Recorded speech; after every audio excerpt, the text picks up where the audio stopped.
Hello and welcome to another episode of TPK, the show so named so that if I do accidentally kill all of my players, I can just call it branding. Yes, welcome to the Players Keep. And speaking of those players, let me introduce you to them now. Right on my left, I have Dewi Gray and Pete Austin.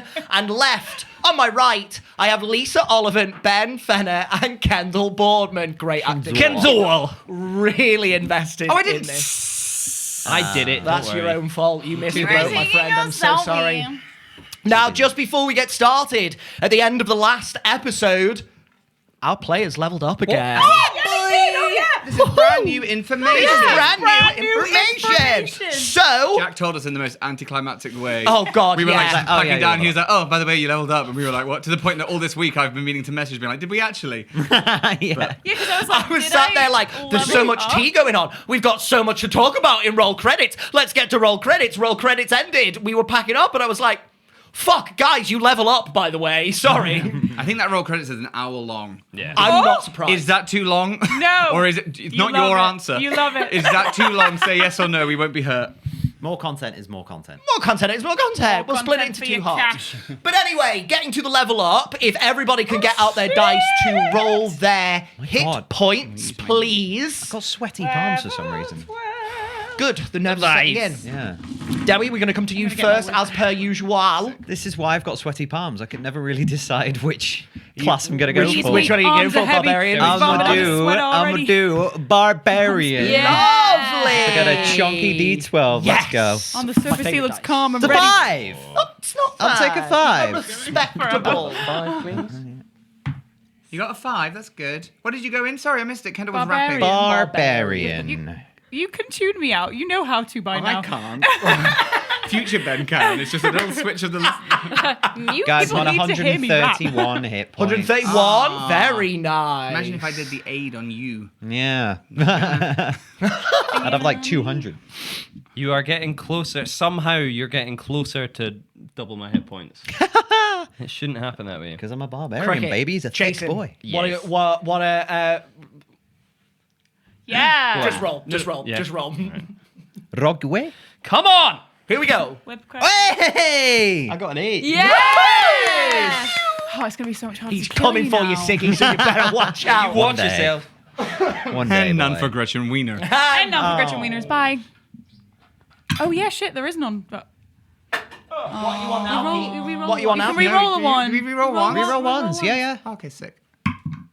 Sick! Yay! That's my favourite number. What are you taking? What? Are you taking 11?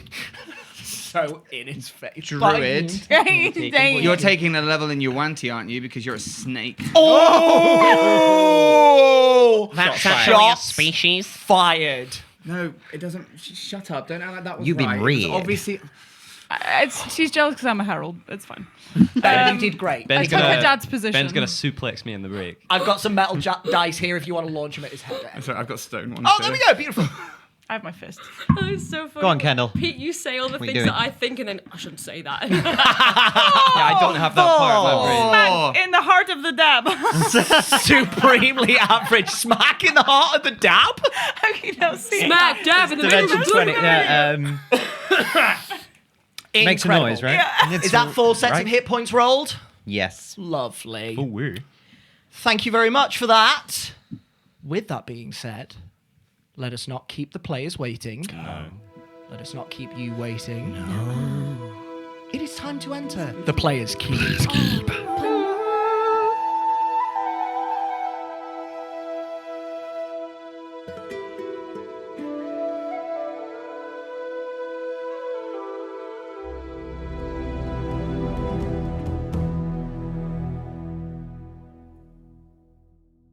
In the last chapter of our story, the Dawn Takers were confronted with the aftermath of an event that none of them expected to occur. In the moments after the attack on Antonia within the Temple of Vantha, Cricket bought time with the clerics trying to get into the chamber, and Antonia watched as her friend's life force dwindled away, ensuring that it was snuffed out for certain at the very end. Following this, they did their best to make excuses to the clerics that they knew not what had just occurred or why. The clerics were insistent on gleaning any information they could in order to offer it over to the Iron Guard when they made their report, and the duo gave them the name of the tavern they were staying in. Satisfied, the clerics were persuaded to let them leave, and after messaging Willow, the Dawntakers regrouped at the King's Watch.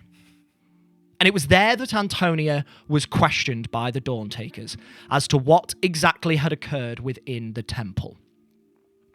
The questions were caring and empathetic at first, but as the conversation drew on, certain members of the Dawntakers became aware that Tony was not disclosing the full truth, and thus the questions grew more prying, more accusatory.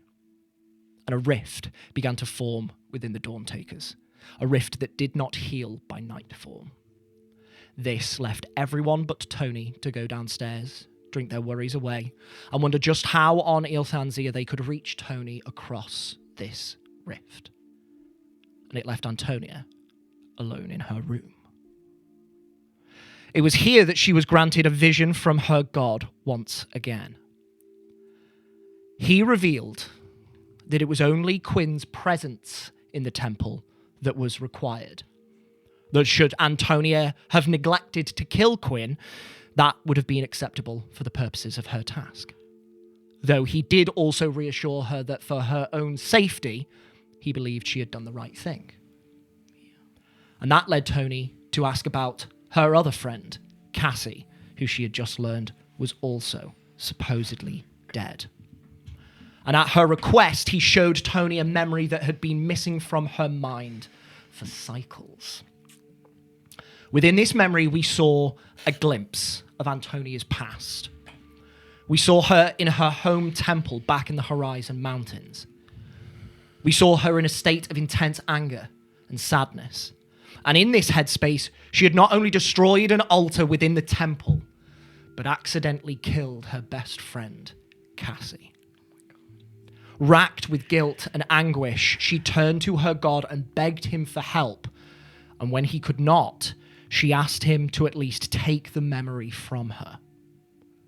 What we also saw was that when she referred to him as Dalagar. The memory faded.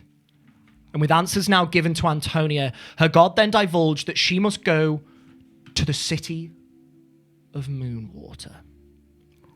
And to help her on her travels, he presented her with a magical staff, which she gratefully accepted, before they spent the rest of the night together. That is not where we pick up now.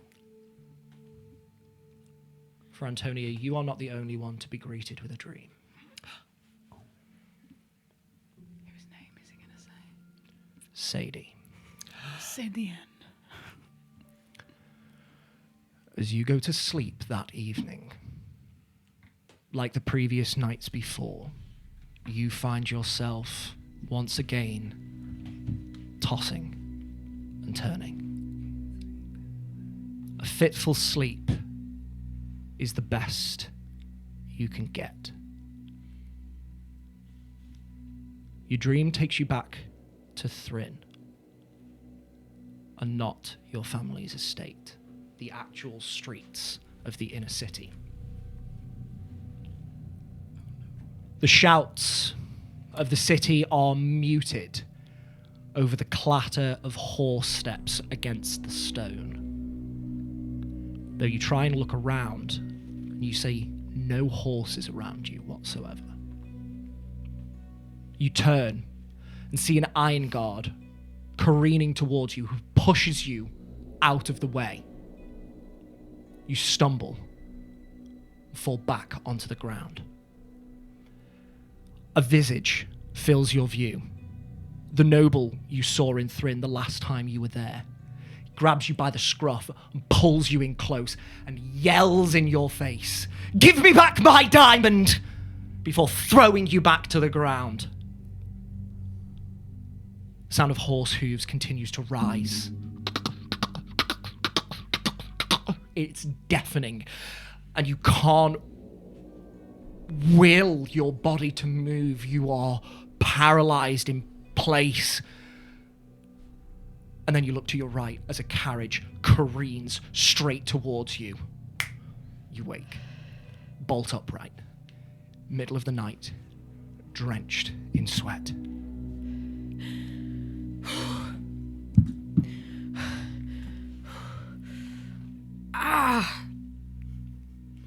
The fuck?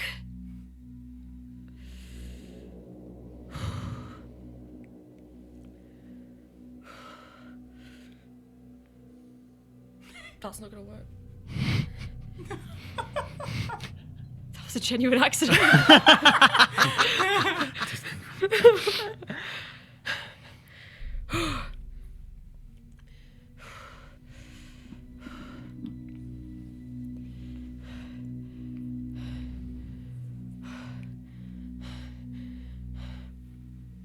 I get up.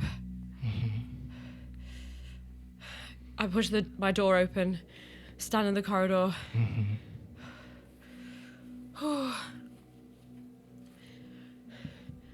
I head towards the room where I think Siggy is sleeping. Okay.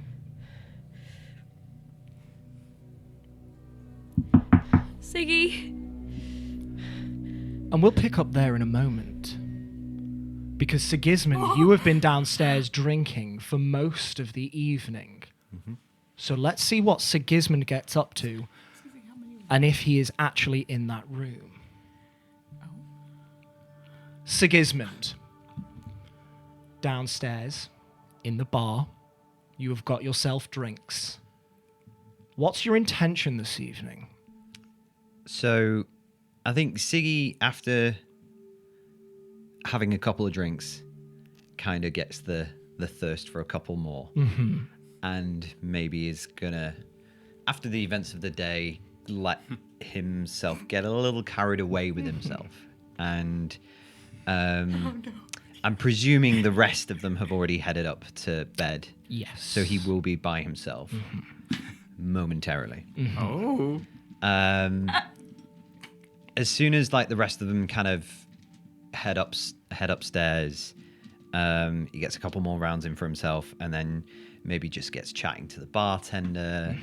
Kind of makes the rounds of the bar as well, just like chatting to people. You're chatting to people, or are you listening out for what they're talking about? Or I'll do both. I think maybe like as I'm chatting to someone, I'll just be like measuring the vibe of the room. Yeah. Lovely. Just seeing what I can pick up. Make me a perception check to start with to see who catches your eye. Okie dokie. There are a fair amount of patrons still within the tavern at this time of the evening. Perceive. Oh, it's cocked. That is cocked. Okay. 18, please, DM. An 18. A couple of individuals stand out to you who look interesting in one way or another. There's a male half-elf with a brown mohawk down the side and completely bald and clean-shaven either side of the mohawk. Flash of green eyes framed in purple makeup. You see a maroon-haired human female off a ways. She's got a light but warm tan skin. You see a table of 3 dwarves, all male, 2 black-haired, one with thick graying hair.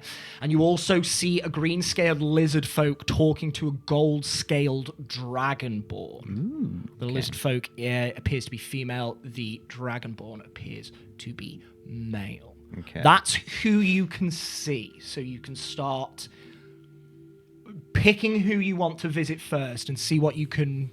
Okay. See what you can glean. See what you can do. So I think casting my eye about the room, I kind of want to head to the person who's maybe most receptive or friendly looking, Okay. I guess. Give me a charisma check. Well, with actually, I go on. think in Siggy's opinion, that would be the 3 dwarves. Okay. Yeah. Perfect. If you've got someone in mind, Yeah. absolutely. Yeah. Dwarf's got a dwarf, you know what I mean? 100%. You can go over to them. And I will say in Dwarven, evening, brothers. How are we? They respond in kind. Good evening, my friend. How are you? I'm having a lovely time. Can I buy anyone a drink? I'm never going to say no to that. Absolutely. Sit yourself down. Barkeep, another round for us and our friend. Excellent. And get drinks in. And I don't know if I want to like role play it so much, but just We can general breeze chit-chat. over it. What are you trying to attempt? I think what he wants to do is kind of sort of get the vibe of like the room and see what people are thinking about local rumors or basically he wants to know how I would like you to give me a charisma check of your choosing. Okay. Indicated by how Sigismond is going about this. Depending on how successful you are, will determine how receptive these people are to you, and that might determine what information you can get out of them. Okay. I'm gonna, before I roll this, I'd like to, and I'd like to make it persuasion. Yeah, perfect. And I'll sort of sidle up to them and say, brothers, an interesting story caught my ear as I was heading through Tillerellerog. Have any of you ever heard of Sigismond Olafsson? Well, of course I know him. He's It's like me. Googling yourself. Siggy's furiously Googling himself, yeah. None of the dwarves have heard of a place called Tillerellerog. Only all of the dwarves have heard of Sigismund Olafsson. Only one of them remembers them at this point in time because they are in the cups. Make me that persuasion roll. Okay. 21. 21. Yes. Very good indeed. The dwarves who introduce themselves as Chark, Lurfin, and Fendrig actually have a running bet with regards to Sigismund Olafsson.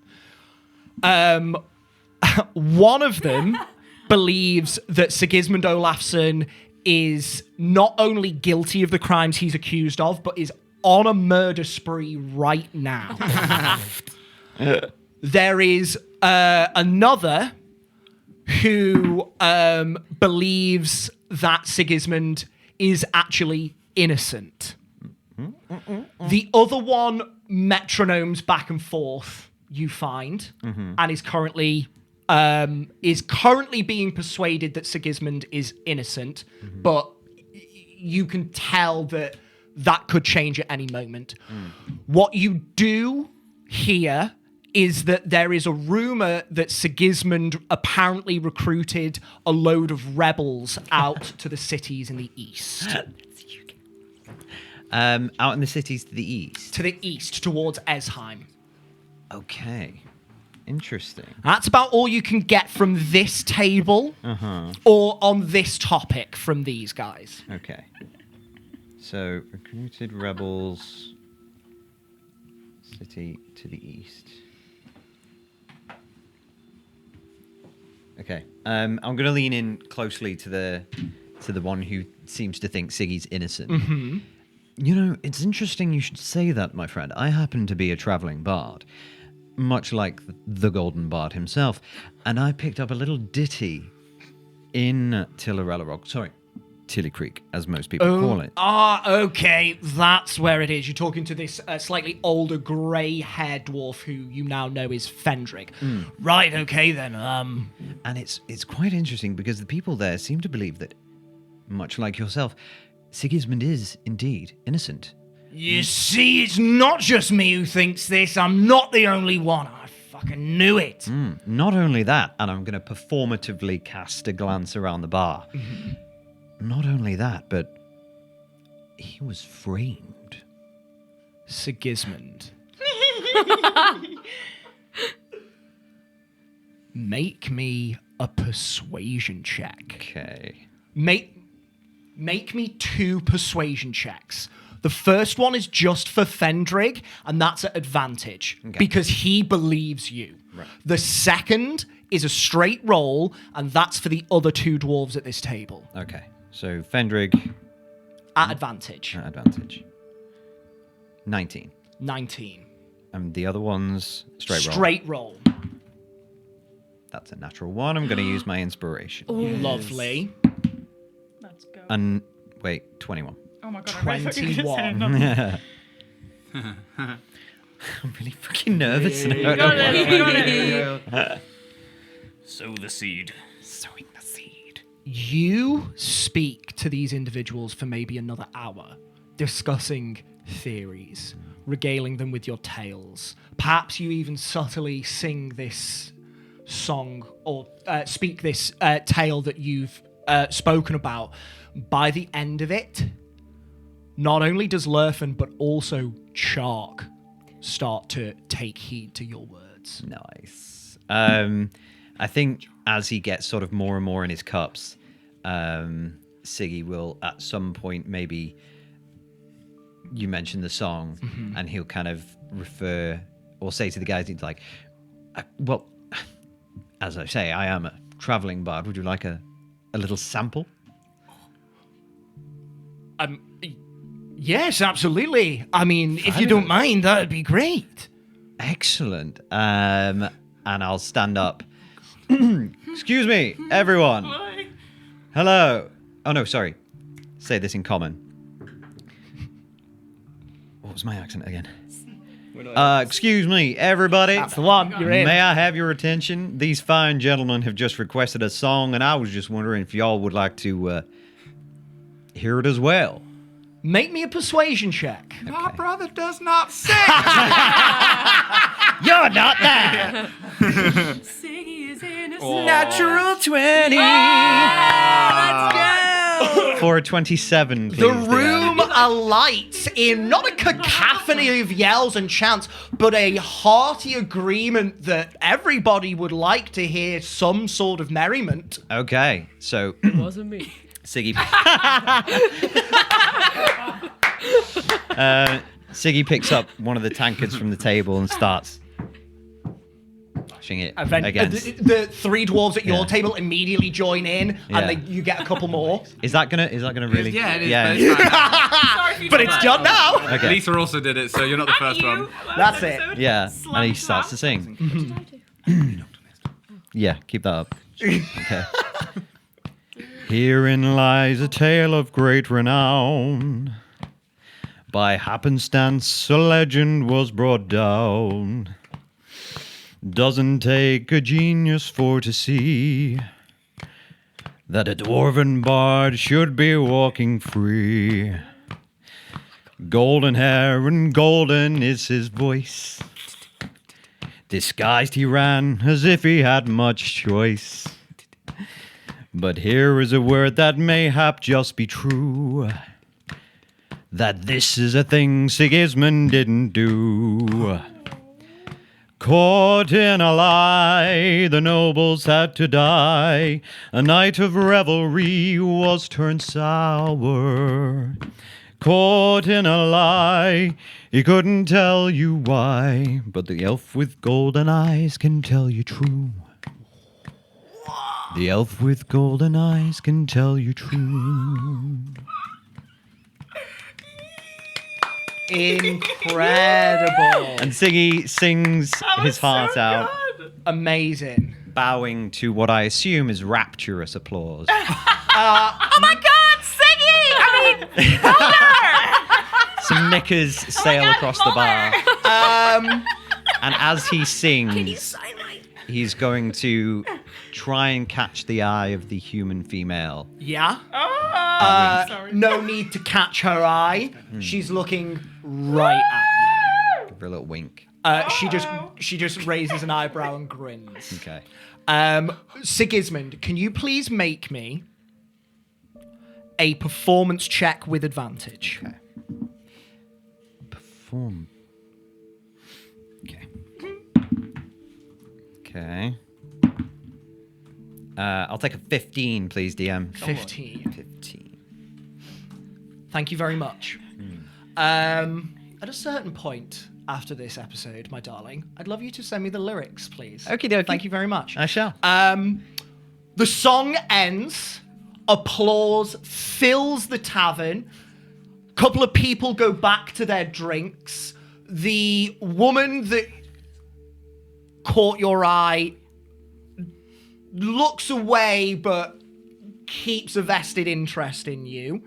The three dwarves at your table are just clamoring at how fantastic you are and the talent of dwarven bards, and it's in your blood and bones and all of this sort of dwarven Bigging up pride. the It's dwarves, exactly. It's fantastic. Yeah. What would you like to do now? I think I'll turn to the three dwarves, saying dwarven again.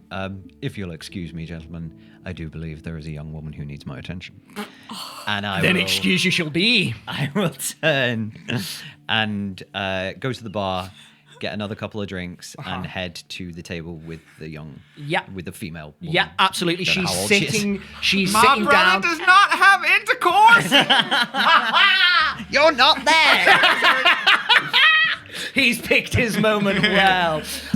This woman looks to be early 30s, so young for a human. You can see that she's got dark eyeshadow on, this cascade of maroon hair that matches the lip colour that she has on, and she's drinking from a wine glass. Okay. I've got 2 ales. And I'll pop. I'll say you could clock she was drinking from a wine glass. Okay, all right. An ale and a easily wine. done. You looked right at her. Yeah. So you get her a drink that you think she would enjoy. Okie dokie. I'll walk over and be. Pardon me.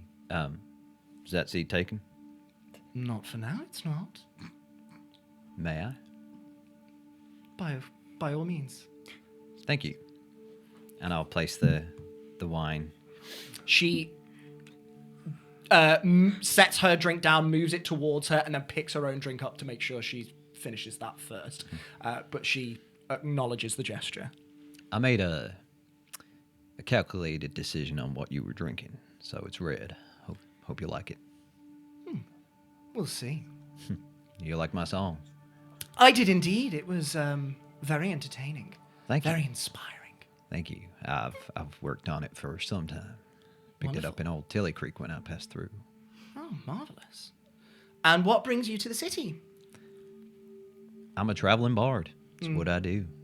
Wonderful. Are you in town long? No, couple nights maybe at best. That's a shame. You'll have to make the most of your time here. I think I know of a way that I could. Make me a persuasion check at advantage. It's also against me doing. It's the accent, isn't Yes, I'll do whatever. it? Okay. Oh, sick. Fucking maths. 24. 24. You immediately hit it off with this woman. You can see that she's vibrating on very much a similar frequency to you, and you chat about whatever you would like to. Yeah, For however long you would like. Yeah, I think he kind of drops all pretense apart from the accent, and abandons his seeding the rumor Yeah. quest just to enjoy the time with this Lovely. young woman. And at a certain point, Sigismond will stand up. Well, what was her name? I imagine we. Wow. No. You will learn. Forgot about introduction. No. You're all good. We went straight out of the role play. You learn that this particular woman is called Marianne de Tuny. Marianne. Well, Marianne, my friends would say it's well past my bedtime, but, so I should head off. And that's a shame. I was planning on staying up a lot longer. Well, my room's just upstairs. Well, I could join you and stay up longer with you. If you would have me. By all means. Lead on. And I will take her gently by the hand and lead her upstairs. And you lead her upstairs. And we fade to black. And we fade to black. Why? Welcome to the What does club. that mean? What does it mean, though? And Sigismond, I will not ask you, because we are going to fade to black, I will not ask you to describe any of the gory details, but for the sake of timing mechanics, Oh, what? Oh.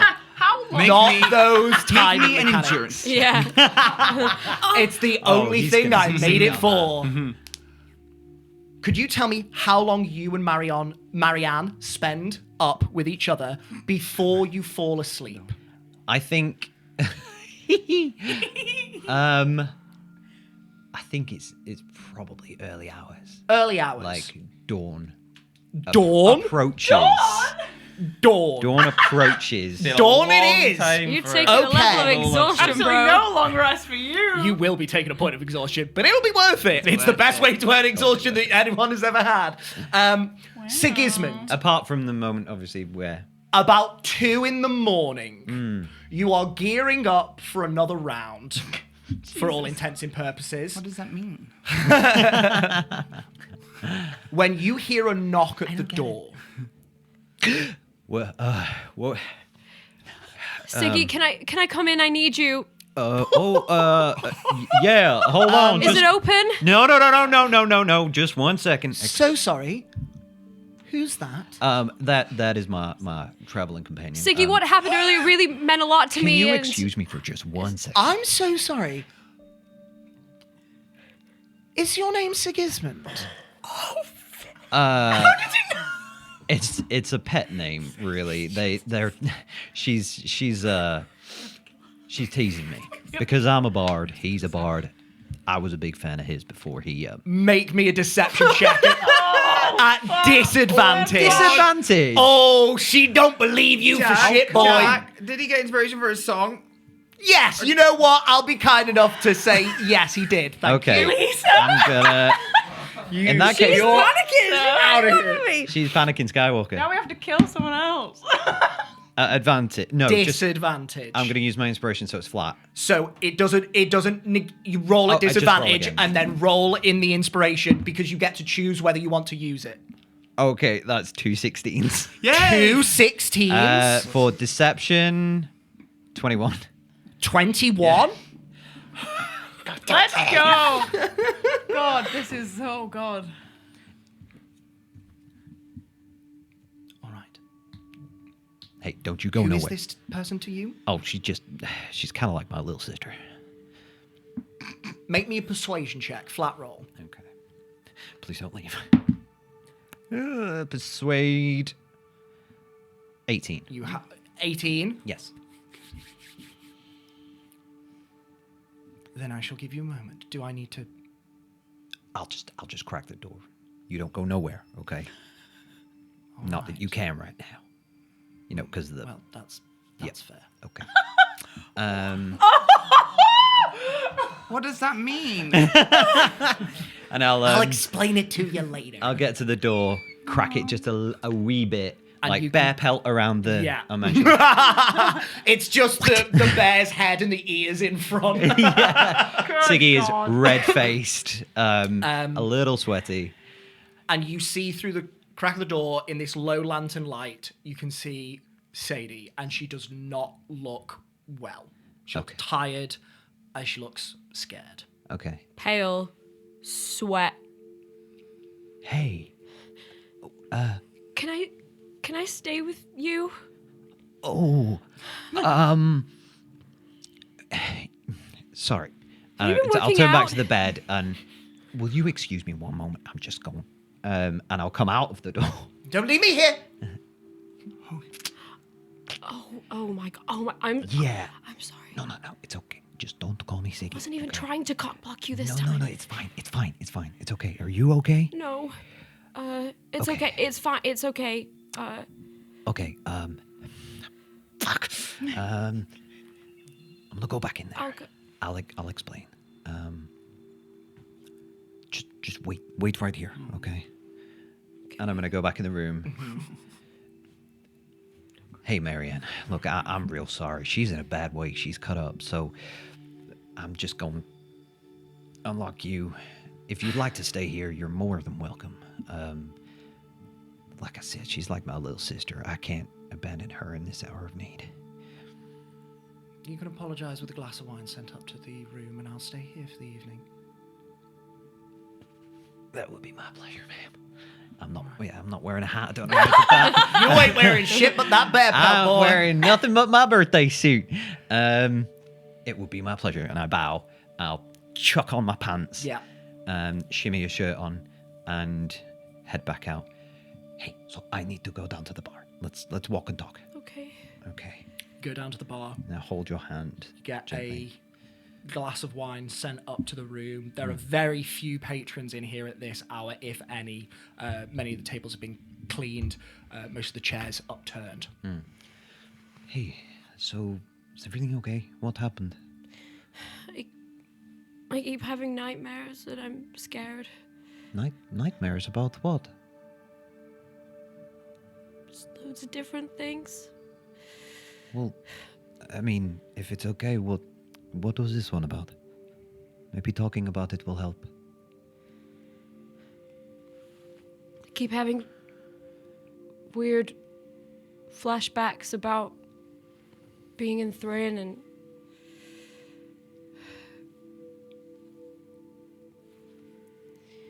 keep reliving parts of my accident. You're... Oh, Yeah, that sucks. Is there a reason this has come on so fast? This seems to have come out of nowhere.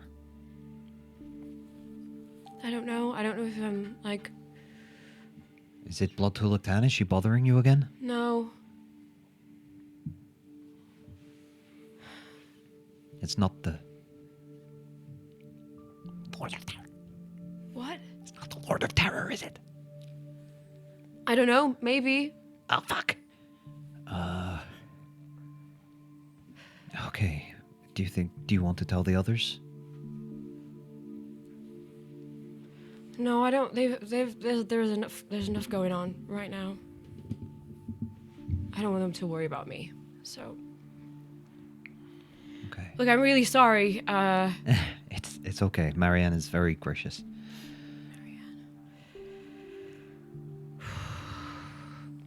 Look, I want to go home. you do?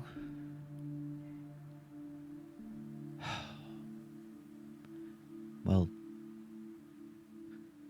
look, it's... I would miss you. Terribly. But... I understand. I want to go home too. I can't just yet, but... You can, if you need to. I can't. Why not? Because I gotta help you find that sword. Oh, yeah. Well, once that's done, if you want to, you got to do what's best for you, Sidian.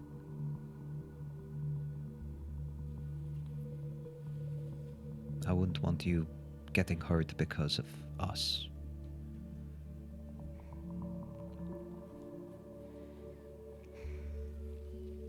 I just don't know what to do. I'm so scared for Tony as well. Yeah, me too. And what I said to Willow, I have to tell Tony that I said that to her. I can't keep that from her. If she finds out what I said and how Willow took it, she's gonna freak. Well, I think it's best that heading forward, the Dawn Takers take an honest approach I to agree. everything. I agree. So I'm gonna tell her. I think that's wise. But I am a little worried about the effect that this is going to have on Willow and Tony's relationship. Like, we can't continue on together if we're this fractured. No, we can't. And I guess maybe telling Tony what you said is only going to fracture it more. So you're saying I shouldn't tell her?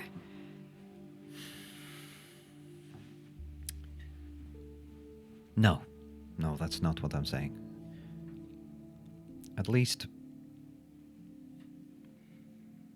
with honesty, we can begin to heal. It's like a broken bone. Yeah, it hurts at first, but eventually it heals. Yeah. And, you like her. Should always be honest with the person you love. Makes it so much harder, though. Yeah, I know. But trust me, if you're not, you can do irreparable damage. Yeah. Why are we down here? Can we... Well, I have company, so... Do you want to go back to your room? Can we? Sure. Yeah. Can you do me a favor? Anything, yeah. Like, sit on the bed and get my bag, which has Tony's robes in it. Could you... I told Tony I would clean these up, but I can't get the stains out. Can you... Oh, do the Yeah. thing? Yeah. Mm-hmm. And I'll take them and I'll just kind of flap them once. And in his confusion, they turn pink. Oh, no. Oh, yeah. She's not going to like that. No, that's going to clash, right? Yeah. Make them look all Was it white? moody like they were before. Were they white? No? White? Are they Yes. white? Yes. Yes. Yes, they're yeah, white. they were white. Okay. White.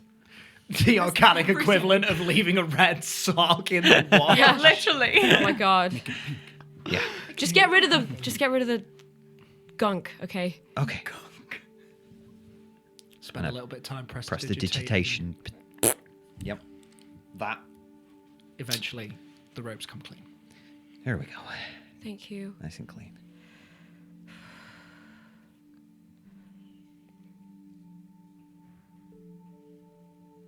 Just rest my head onto his chest. And I think maybe Siggy will stay with Sadie until she looks like she's drifting off.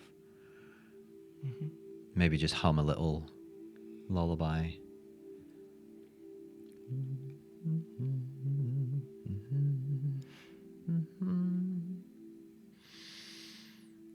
Siggy, is there a dwarven rune for family?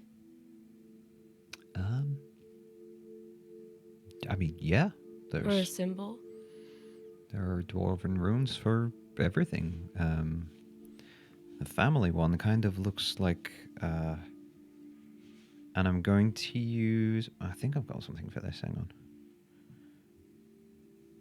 Yeah, I'll press the digitation, the dwarven rune for family or blood. Yeah. And kind of looks like that. Thanks. No problem. I'll stay as long as you need. I think I'll sit with him whilst he hums for a while. Till I start feeling better. You can... I feel better. You sure? Yeah. Thanks. Okay. We'll try to keep it down. Leave a sock on the door next time. Okay. I don't wear socks, but okay. I really appreciate it. Anytime, little sister.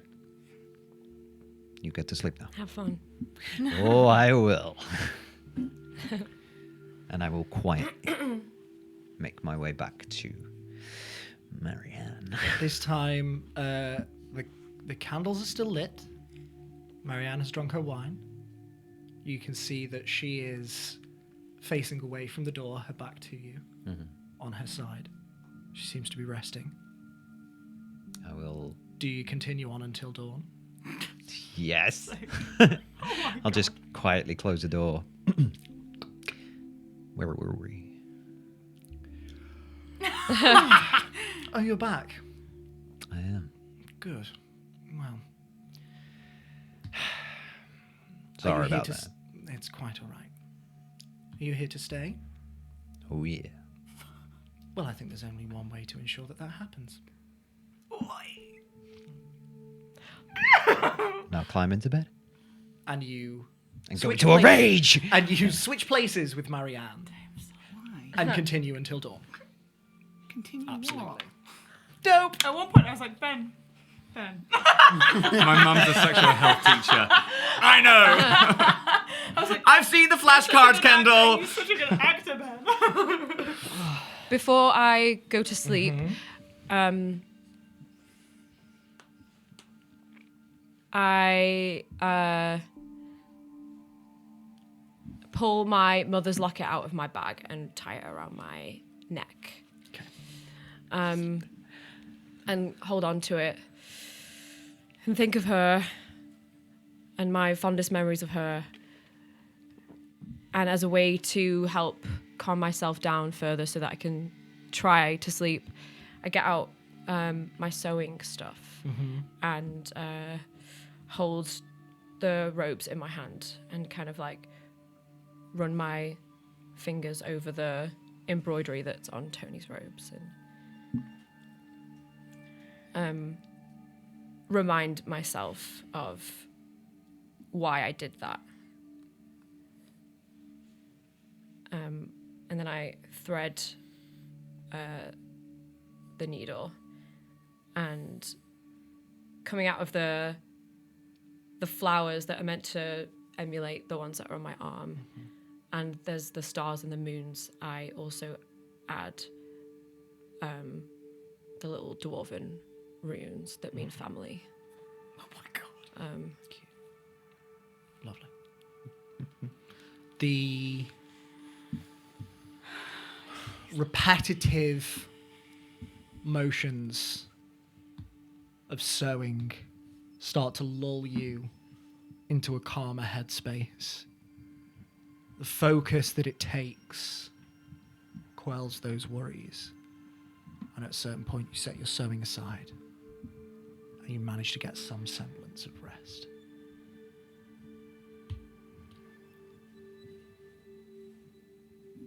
As the night draws on, Willow, you wake up after your 4 hours of trance. Is there anything that you would like to do?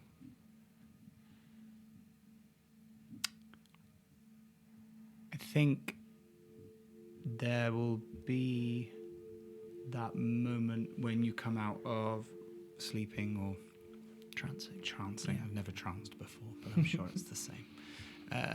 Where you're kind of everything, all your senses and everything are coming back to you, and your thoughts and everything. Is Cricket still there? Yes. And I think she'll feel something in her hand because they tranced and fell asleep holding hands, and see that he's just there asleep. Yeah.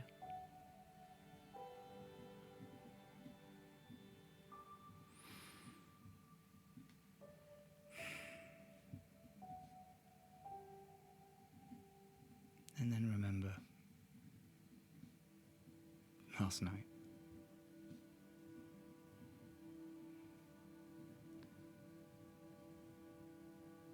And I think just have flashbacks of moments throughout the last 2 cycles where Tony selflessly, ran to help Willow first.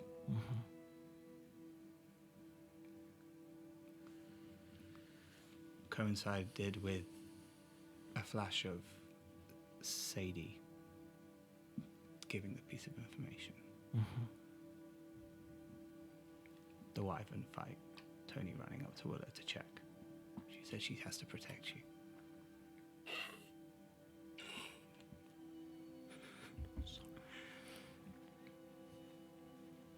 The moment in the Blightlands, Tony running over to protect her. She said she had to protect you. Her mum giving her the necklace saying this is mother's protection. Tony protecting her. Her mother protecting her. She said she had to protect you. Tony protecting her. Her mother protecting her. She said she had to protect you. Siggy trying to defend her. Her protecting her. She said she had to protect you. She was worried she failed Tavern. Her mother protecting her. Just This flashes. torrent, yeah. And her breathing starts to escalate and the room starts to feel very small. And she puts Cricket's hand down and just stands up to get a bit of space around her.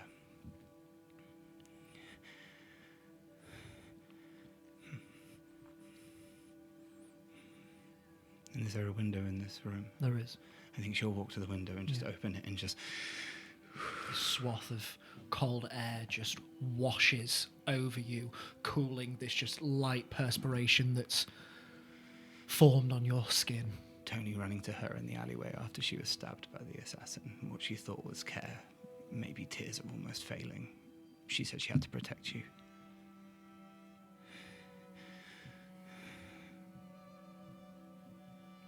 And she'll look up to the sky.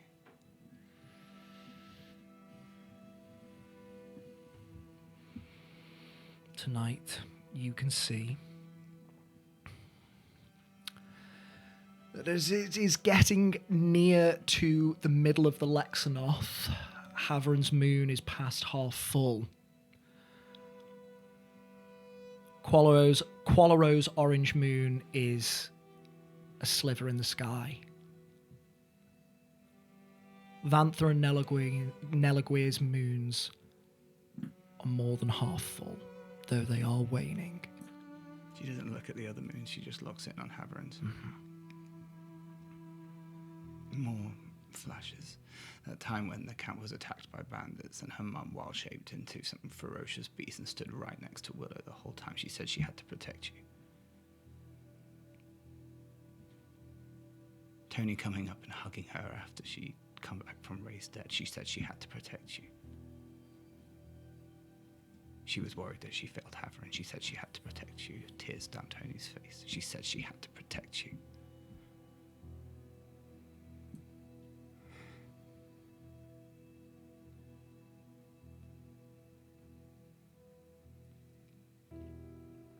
Why me?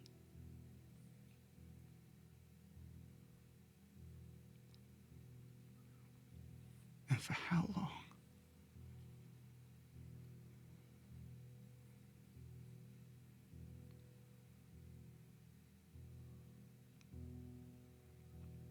And she just feels really unsafe. Even though it wasn't with malice, she just watched Sadie and Siggy just expose Tony. Which in the muddle of her brain felt like hunters catching a prized bear.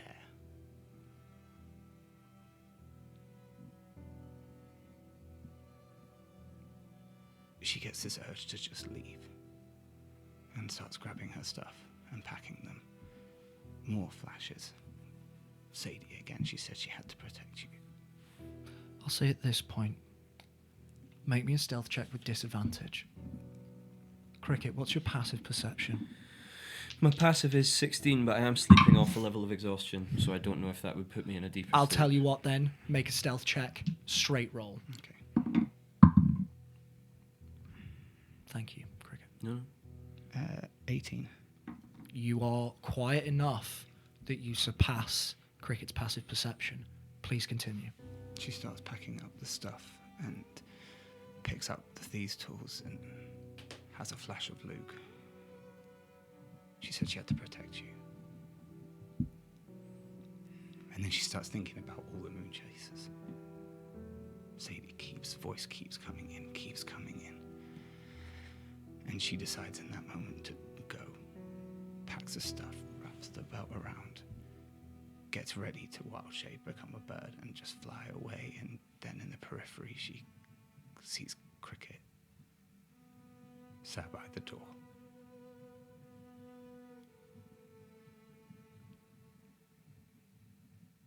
And a flash of him last night, telling her that he's choosing to stay because he wants to stay.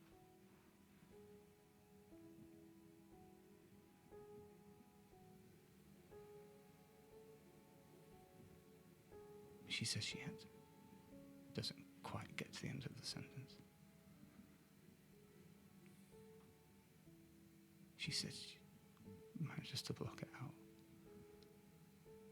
And she just stares at him. This small, protector.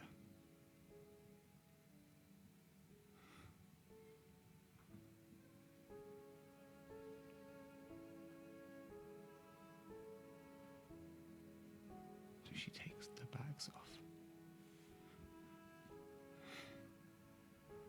Looks again outside the window and just thinks about being out there without him, which feels worse than being here with her.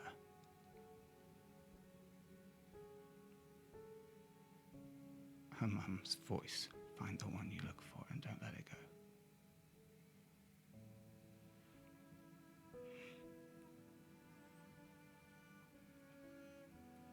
She places everything down. She goes and sits next to him. And she lies down and puts her head on his lap.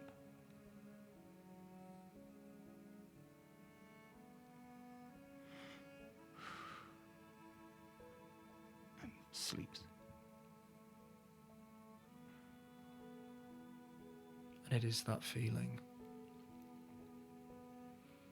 of being here in this room, as you say, knowing that even amongst all of these people,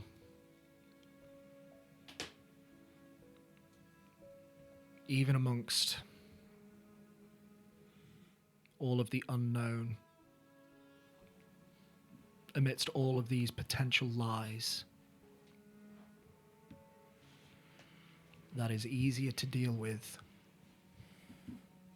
him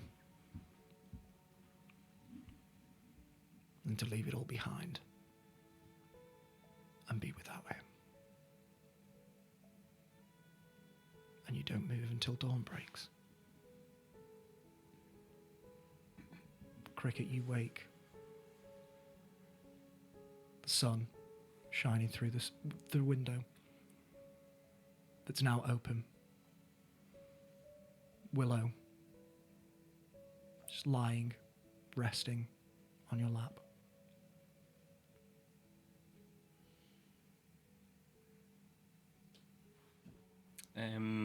I've got the hat over my eyes. Mm-hmm. I feel my hands empty, and I feel initially like something's trapping me. So the hat comes off, maybe quite quickly, and then I see where she is.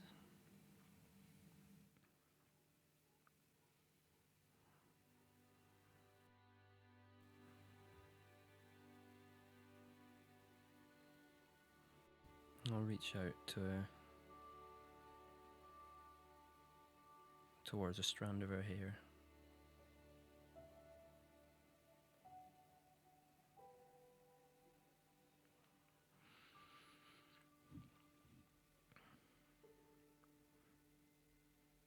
Is she breathing deeply? Or because I know she doesn't sleep. She doesn't sleep. There is a change to her breathing rhythm when she trances. You do not detect that same breathing she is resting, Yeah. but not unconscious, if that makes sense. She just seems to be blocking out the world around her.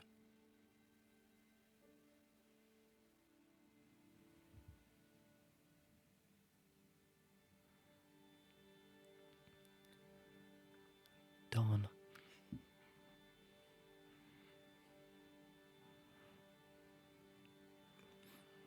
That's my job. I know. Morning. Morning. You okay? Did you get cold in the night?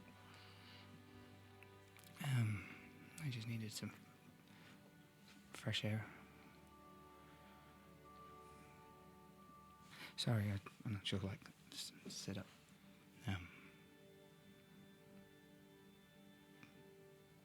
It's okay. You sleep all right?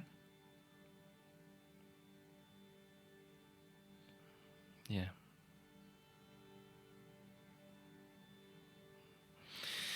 Yeah, I did. Slept better than I have in a little while. But I suppose we're gonna need our rest.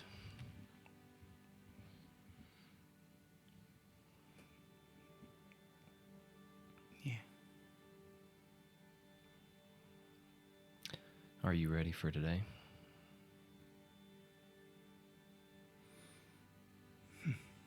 No.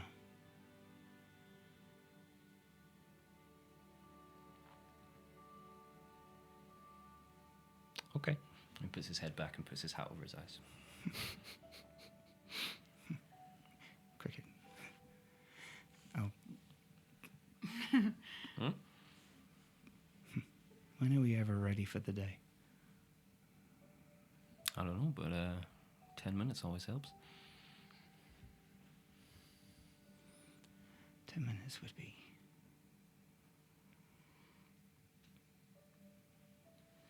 the best. And I'll lie back down. And you take another 10 minutes, waiting for the rest of the Dawn Takers to wake. You all get a long rest, except you, Sigismond. So if you could please take a point of exhaustion for me. Yes, sir. Thank Gladly. you. Pete, you can now, Cricket, you can knock yours off now. Finally.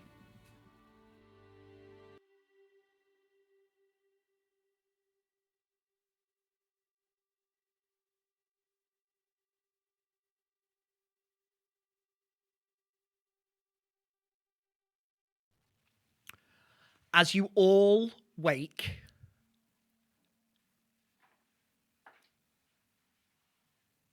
I was going to ask if there's anything that you'd like to do. Firstly, Antonia, Hello. I will ask you specifically, Yeah. Okay. is there anything you would like to do this morning, following what has happened to you the previous night? Yes.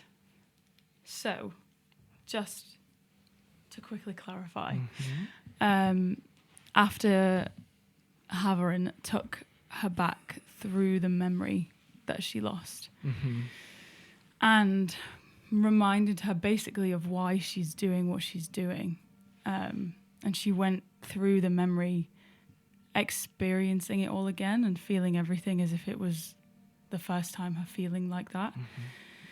I think it took her back to that place so that when he said the words that he said and knelt down in front of her and gave her the staff, that in that moment, that was everything that she needed. And I think after the words that they spoke of, let us make them pay, and he responded, she would have just grabbed his face and kissed him. And I think she does spend the night with him that evening in the dream. And I think when she wakes up in the morning, she feels so much lighter than she did the night before.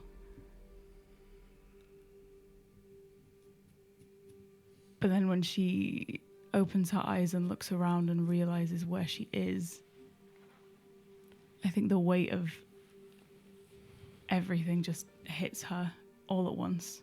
Yeah. And she remembers feeling cornered by everyone yesterday and how she lashed out at Willow and the guilt sets into her for that. And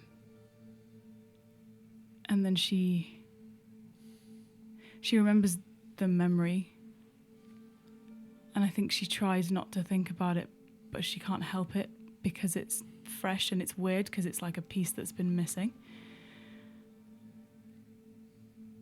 And she has the awful realization that she thought the first time she ever used magic was a healing spell. But in reality, it was a very, very nasty spell to kill her best friend. And I feel like that wave just, like, punches her in the gut.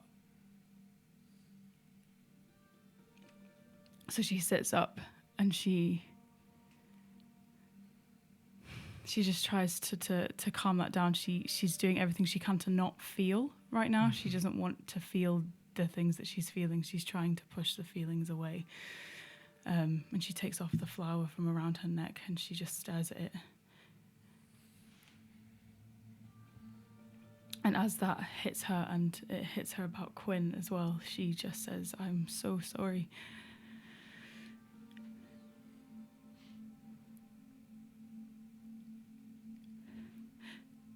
I loved you both so much. And as she feels like the emotion rising in her, she closes the lid and she pushes it down.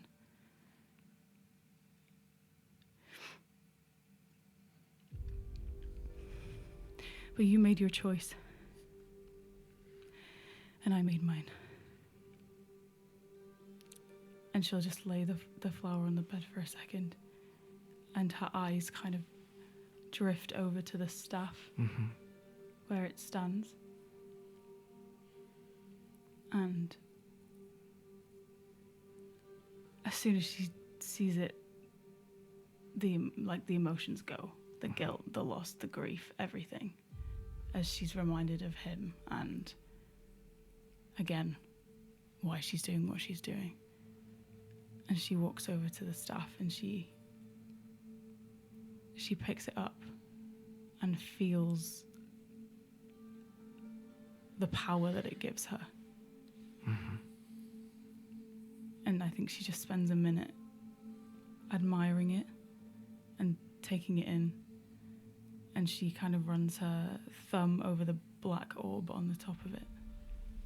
This small sphere of marble or some type of deep black stone just hovers in the center of this ring. As you touch it, it doesn't move.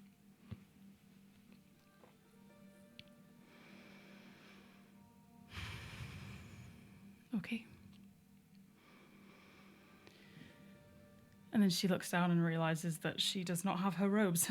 So she's just going to get a blanket from the bed and wrap it around herself and head over to Sadie's door.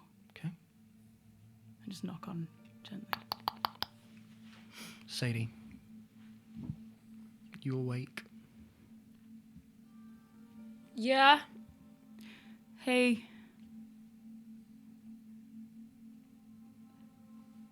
So, what? 1 second, she realizes like Tony's robes are like over her. She's wearing them. Like neatly like puts them to the side. Washes the grey skin paint off. What? Little wooden horns put back in the... Mama, I'm a tiefling now. Opens the door. Hey. Hi. Hi. Sorry, I need my clothes. No. Yeah. Here you go. Thank you.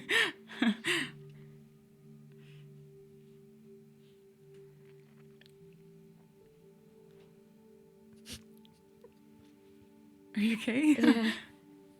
Yeah. I'm all right.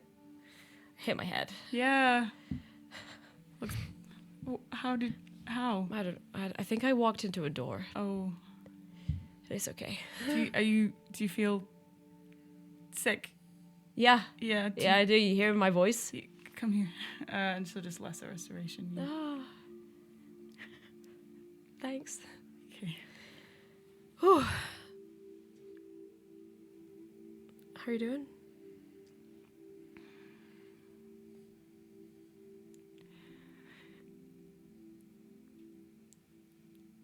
You look good. Like, you look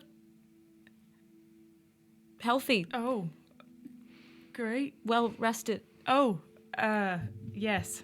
I slept really well. That's great. Do you want to see something cool? Yeah. Come here. Okay. I'm gonna take her to my room. Okay.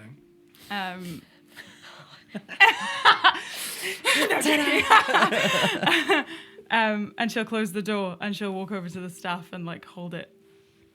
Sadie, you see Antonia is holding this like 5 foot, 6 foot staff of silverish, dull metal with bands of gleaming silver, this black leather wrap, silver ring at the top, and in the center, this sphere of white stone hovers directly in the center. It looks white to you. It's black to her. Holy shit! Right? That's metal as fuck. Where did you get that? He gave it to me. He gave it. Wait, Yeah. what? How? Wait, he was here? No. It's complicated. But it was a gift. A gift? Yeah. That's nice. Yeah. He must have felt really. He must have really felt for you. Yeah. Yeah. So cool. What does it do? Do you know? It feels powerful. Can I touch it? Sure.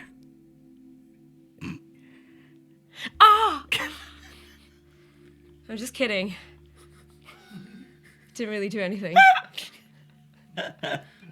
Sorry, scandal. Go. Oh, yep. So I just know that you. I like magic stuff. That's Yeah. really cool. So I wish I could figure out what it is, but I can't do that anymore. But That's okay. I feel like I know enough. cool. Yeah. It's, I thought you'd like it. I do like it. I also just It yeah. suits you. Oh, thanks. Yeah. Crazy. But you're doing better. Yes. Yeah. Yeah. Yeah. Did you talk to him about it? Did he explain anything? Do you feel clearer?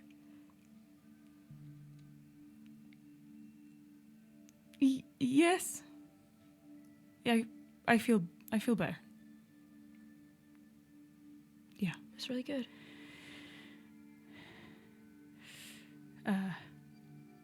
I don't. This is gonna be really fucking awkward, isn't it?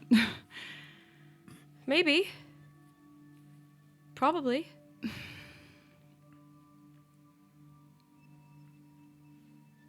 You gotta rip the bandage off at some point, though. We got a lot to do. Yeah. Yeah. I mean, do you feel like you're in a place where you can kind of give them a little bit of information?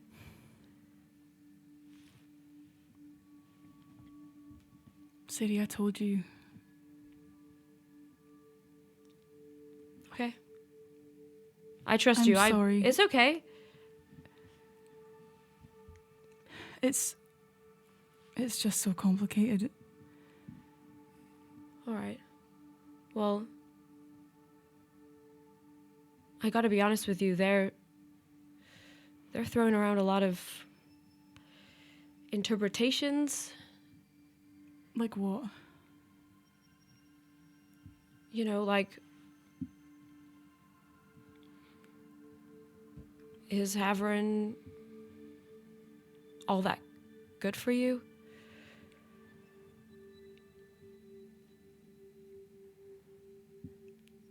Okay. It's only out of worry for you. Why would he not be? Well, I don't know. It's just just after what happened, it's just scary that you would end up like that because of you going to a temple and a fellow follower of Haverin would be there, and That was my fault, though. okay. That was me. So, I mean, look, I have no reason to think anything else than Haverin is great. So it's funny, actually. I there was part of me that was like, hey, maybe I could, do what you do. Oh. And like, I just want to help people as well, and I don't really have anything going on right now, like power-wise or God-wise, and I thought maybe you could like hook us up or something, and I could like join the like Haverin fun time. Sorry. It's good.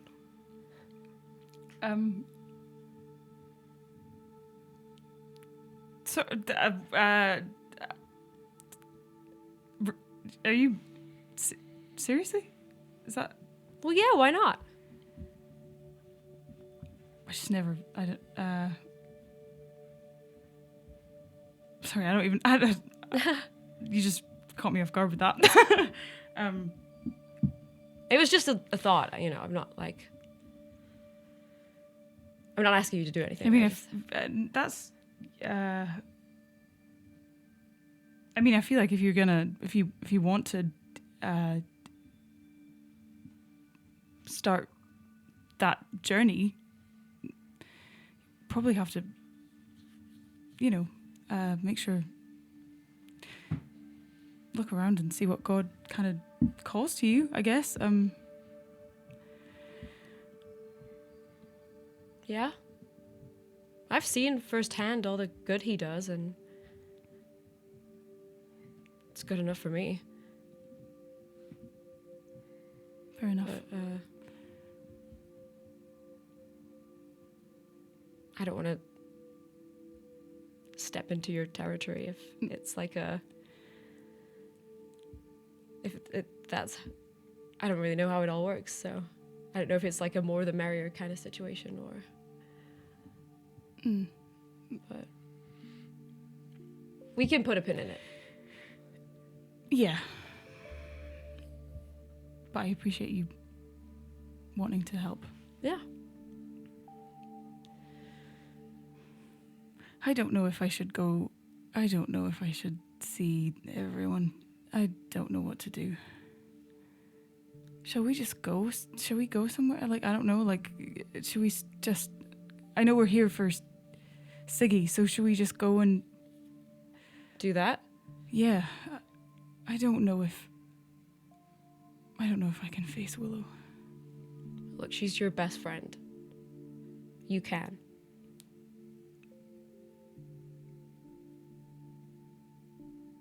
You love her, right?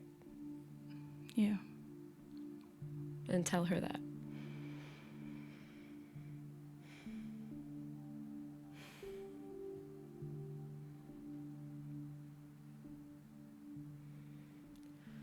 Oh. Sadie really wants to tell her. She's really scared. So, Tony will just start putting her robes on. Do I notice the new embroider? What's your passive perception? 15. Yeah. Oh. There's some new additions. And it Oh, looks silly. like this that I will show you in a minute because you're really far away. What is that? Oh, it's Siggy. He was the one that cleaned your robes. I got him to do it last night because I can't. We were alone, by the way. No one saw, but I just was inspired because I was with him. So Oh. Thank you. I hope you don't mind. No, I like it. Good. I need to tell you something. I don't be mad at me, okay? That's not a good way for me to start No. this. But so when you left yesterday, we were all talking, and I said to Willow, because we were all worried about you, and we were trying to piece things together, and I told her that when you were dead, and then you came back, and Willow was dead, and you said to me and Siggy that you were protecting her, and you were worried about Haverin. So I told her that, but it was only because I thought it was important, and I thought that she might have already known, but she didn't, and she seemed very upset about it. I think you see everything in Tony just drop. Like,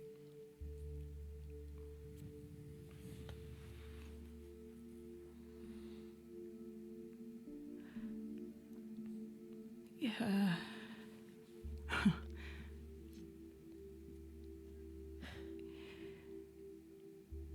But it doesn't change anything, right? What exactly did you say? I just regaled what happened in that moment.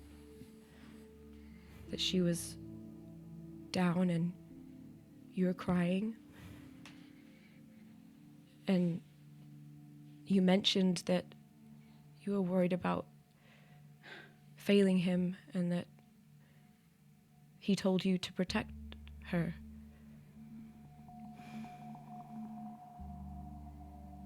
But yeah, I thought that it might have been something that you... It's okay. I'm really sorry. But I think she interpreted it in a... You should talk to her. I don't think I can now. You need to.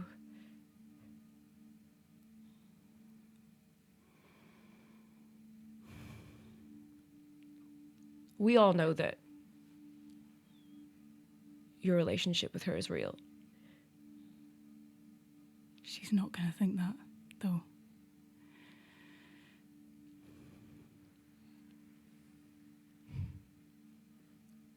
So go tell her she's wrong. She's not gonna want to talk to me, Sadie. Why not? She wouldn't have even wanted to anyway if that hadn't have. Why wouldn't she want to talk to you? Because I was fucking awful. No, you weren't. You just lost your best friend. You were scared.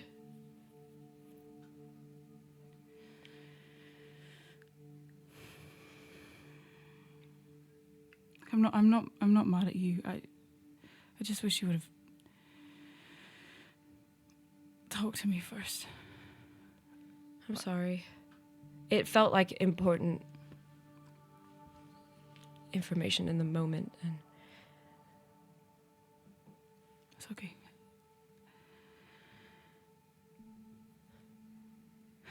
Okay. but you got a cool new staff, though. Yeah. That's really awesome.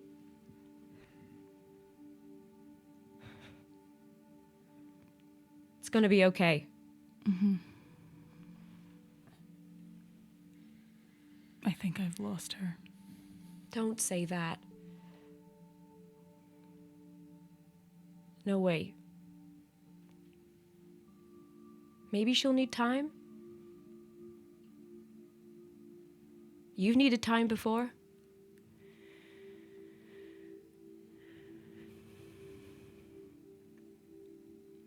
Okay, let's just rip the fucking plaster off. Okay. I'll head downstairs with Sadie. Okay.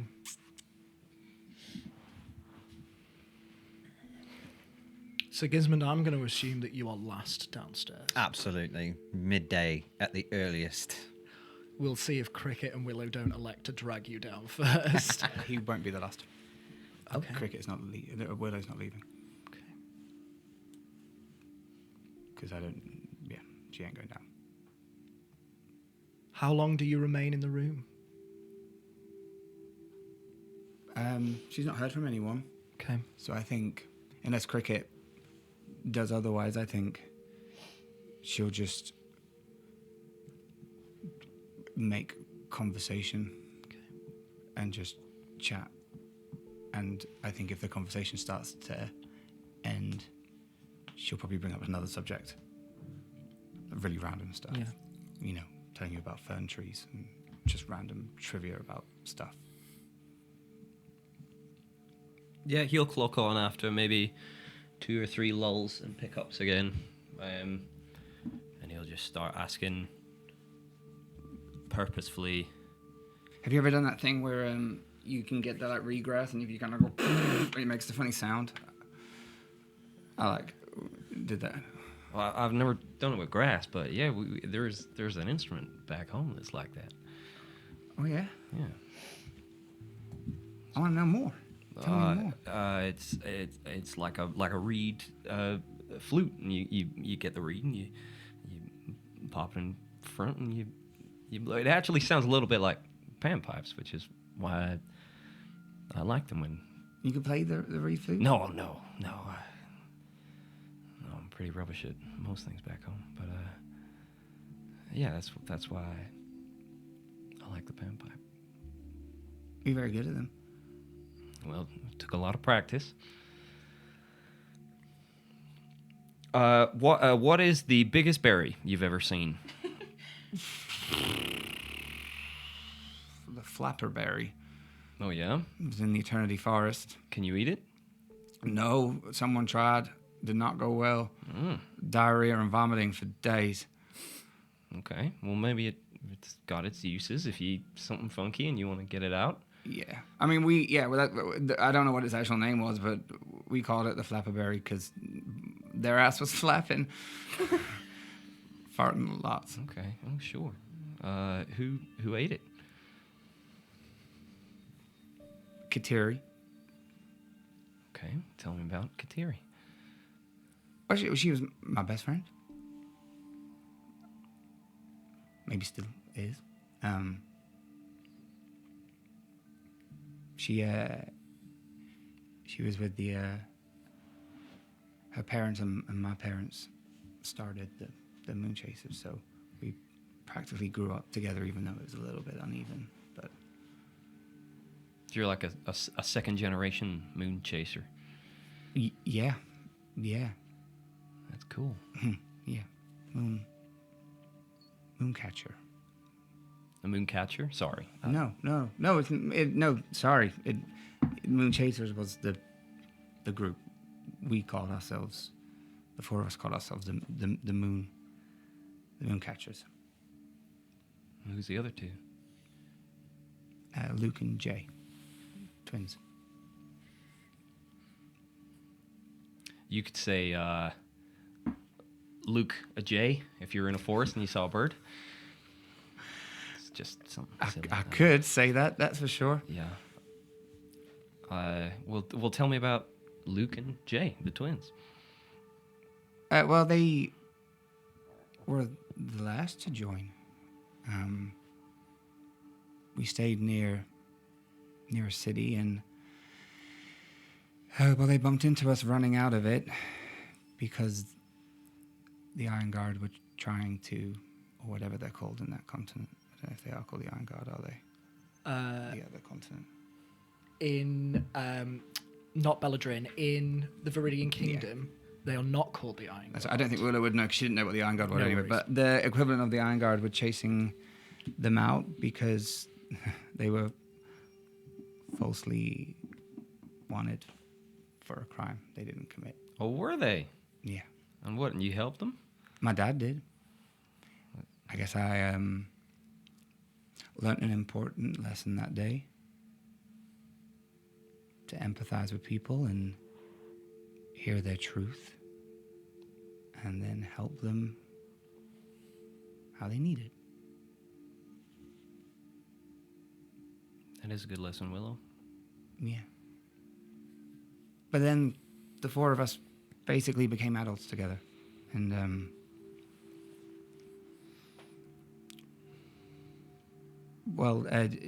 Jay, and he had like real leader mentality. He my dad took a shine to him and quickly started to train him up to help. And Terry, she became very powerful. And we grew up together, and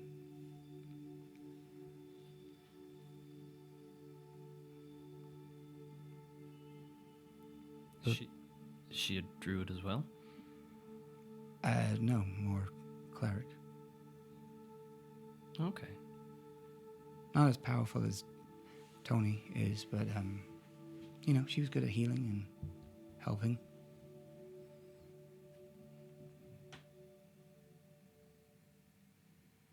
And Luke?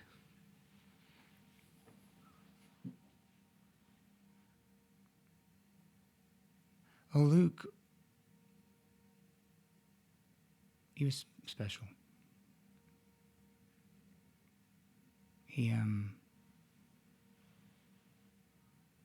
didn't have any power. Wasn't interested in it.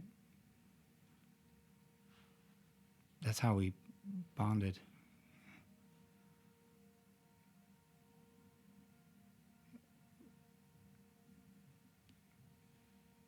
I wasn't really allowed to admit it, but I kind of loathed the whole thing.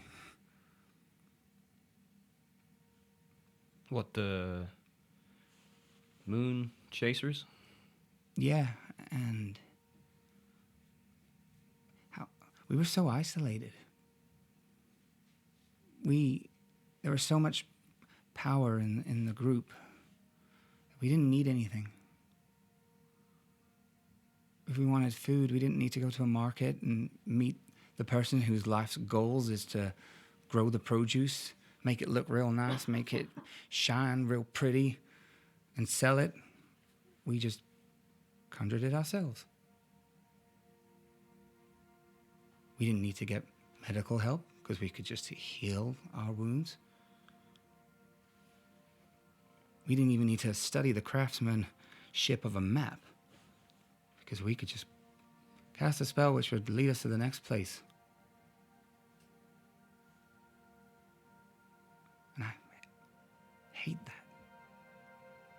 I didn't get to see any of the world even though I was traveling it.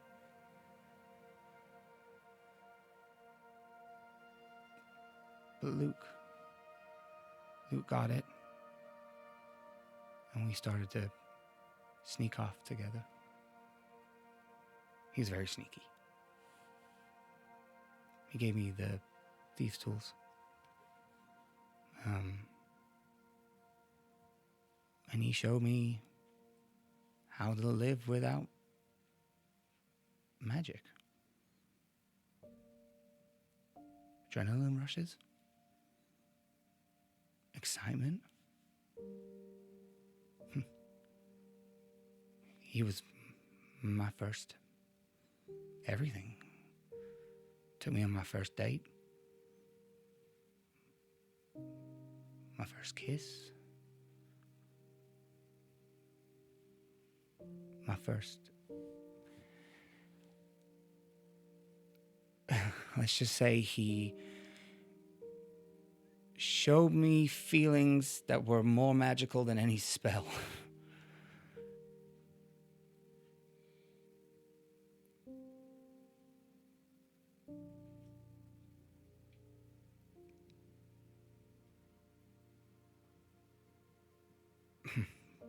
The world is so beautiful. If you just spend time in it.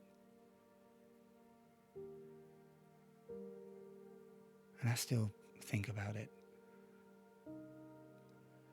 after all this, just buying a big farm, growing my own food with animals near a small village.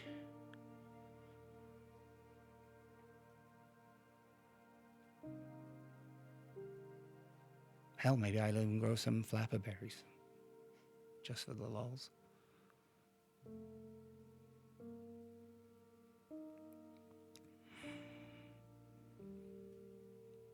Yeah.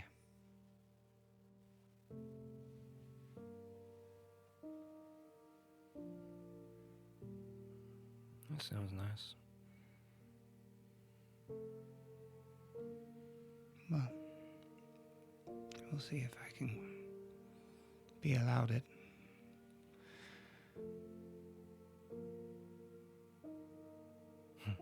You got time.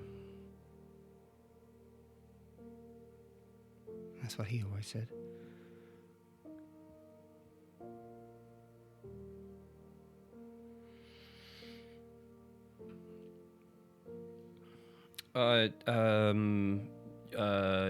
Your favorite 5 crops. Go. And then I think I just...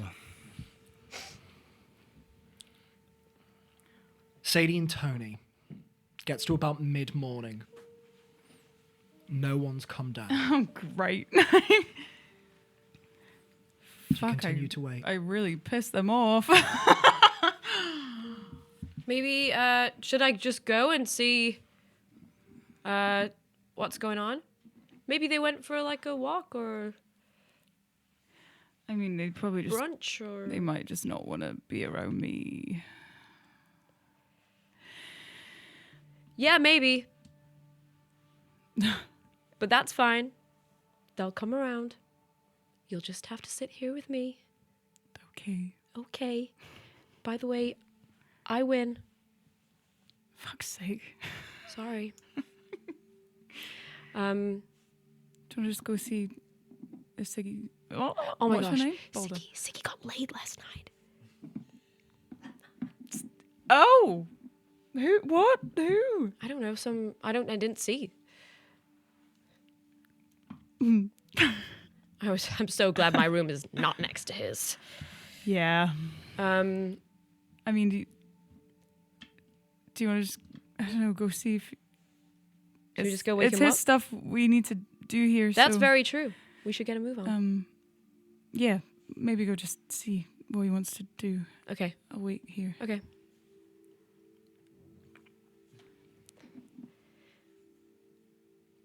Boulder.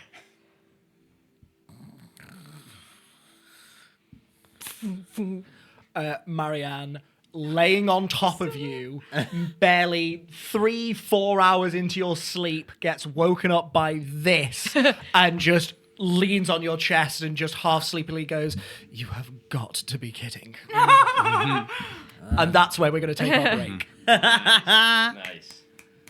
Please join us in a couple of minutes.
And welcome back. And welcome, Jack. And welcome flaxseed oil, which is one of the things that Willow brought up about her favourite herbs. Yeah, and shit. lovely. Beautiful. Seeds. Perfect. Nat 20. Wow. That's Sadie, Hi. you have just knocked on Boulder's door. Speaking of seeds. Oh, gosh. Happy lunch, Wow. everyone. Lisa! This is who I am. Lisa. Lisa. Yeah? Sorry. Boulder! Dude, get up. yeah, I'm up. I'm up. Please go and answer the door so she stops disturbing us. Hello? Yeah. Okay. Marianne slides off you, rolls back over into bed. Okay. It's like she's knocking with the prosthetic and it's loud. cover. Not anymore. Dong, dong, I dong. wish. I'll pull the sheets up so that she's covered. And yeah, I'll get dressed fairly quickly. Open the door. Yeah. What? Come on. Whoa. We're gonna What go time do. is it? I don't know. But we've been waiting for you for ages. Okay. What? Yeah. What? What is my fucking accent? 1 second. Thank you.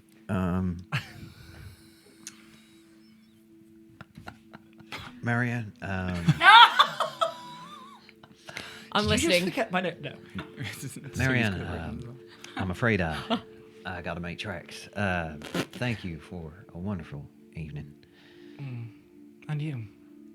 Stay here as long as you like. I might be back later, but you do you.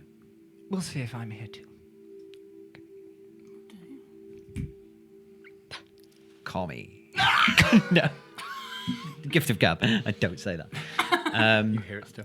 Not the I prepared it finger. today. And I'll collect up my belongings and hop downstairs. Marianne makes no move to get out of bed. She Don't is blame her. going to have a lie-in.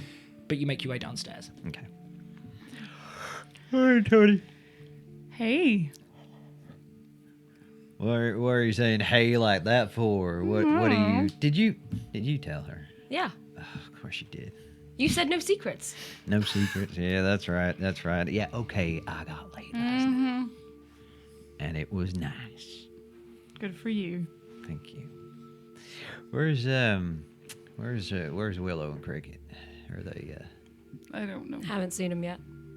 anybody been to check on them or Don't think they would like to see my face. Yep. So no. and I think in the revelry of last night, Siggy's forgotten all about that, and it kind of comes rushing back in a moment. Oh yeah. Should I try? As the most palatable one of the group right now. I the leader think of the I think North. that's probably wise. I don't look too great. I'm very tired. Yeah, I mean just check. Okay. Just see what they want to do. But we do got shit to do today. Yeah. I'll go up to Willow's room. Very gently knock on the door. Midway through your conversation about flaxseed oil, you... It's very good for like a exfoliating mask as well. It's me, Sadie. Hello? Hi. We're just checking if you want to come with us today. I think we're going to go start the SOS investigation. No pressure. Just letting you know. Okay. Give us a minute, and then we'll. Yeah. Just waits outside the door. Cool. In that minute. Sadie, sorry. I mean, we'll probably be down in a minute. Oh. Okay.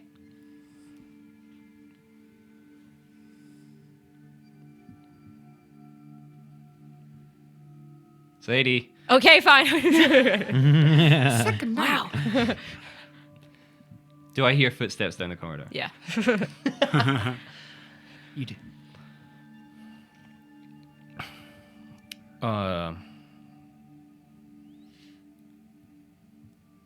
This has been really nice. Yeah.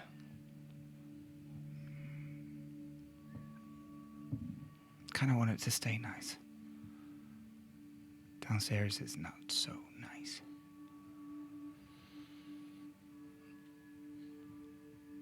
Is it gonna get worse the longer we stay up here?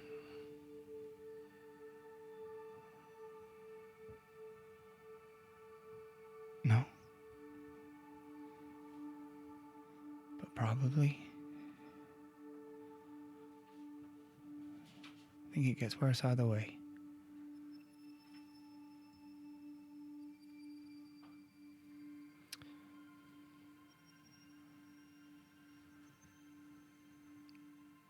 I don't know if you want to have me there or me not there, but I'm with you, however you need it.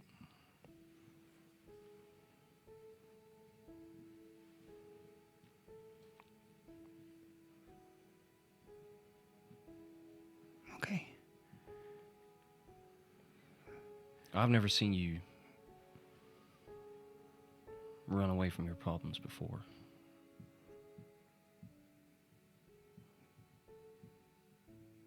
You don't even know me a cycle yet. I know, but that's... Maybe this is me running. The whole time.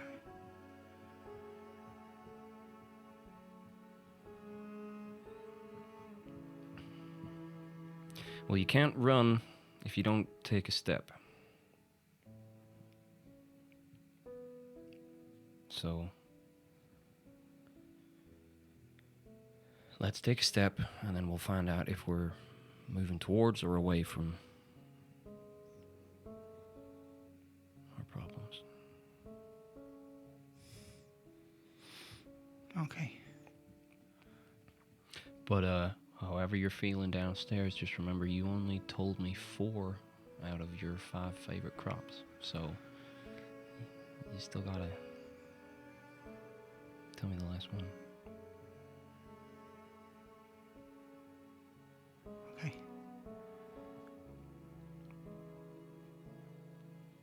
I need you. I need you with me, so. Okay, yeah, sure. But I'm with you. It's two-way street. You're not. We protect each other. It's not a. Okay. It's not a job. Okay. I'll follow your lead. So. No, you lead, please. I don't have the strength. Please. Okay. Okay.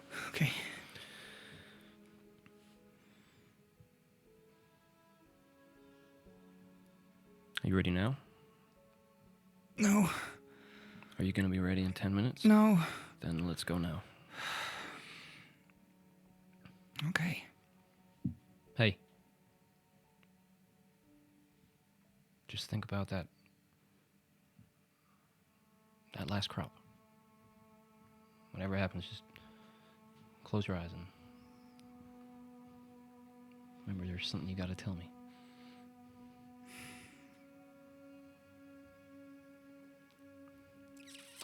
Now, come on, I think if you panic about something before it happens, that just means you gotta worry about it twice. So, let's go. Okay. Okay. You first. Okay. And you head out the door. I think just as Sadie has been upstairs, there's a couple times where she goes to talk to Siggy and say something, but she kind of stops herself. And I think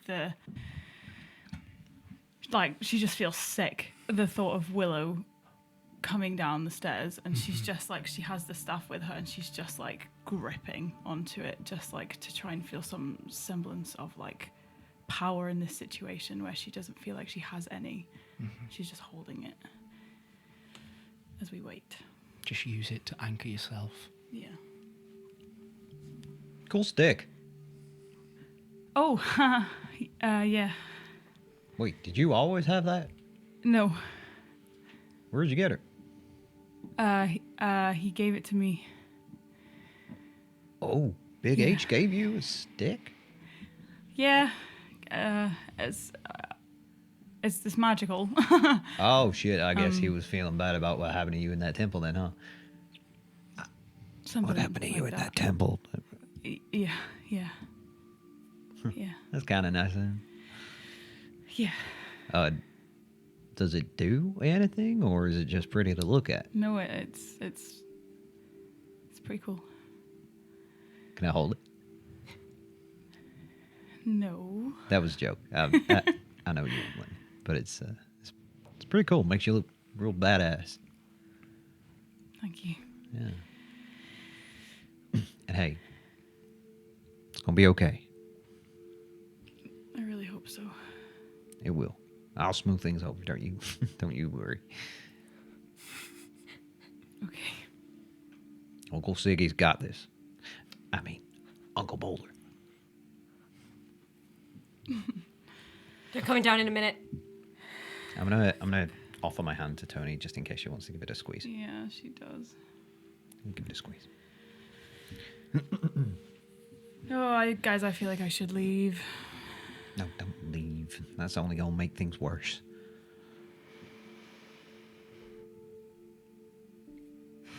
Look, I know this is gonna be a little painful to begin with, but I need you guys. All of you. Them included. This is the one thing that isn't complicated. Yeah. And if y'all don't want to talk to each other for a little bit, that's fine.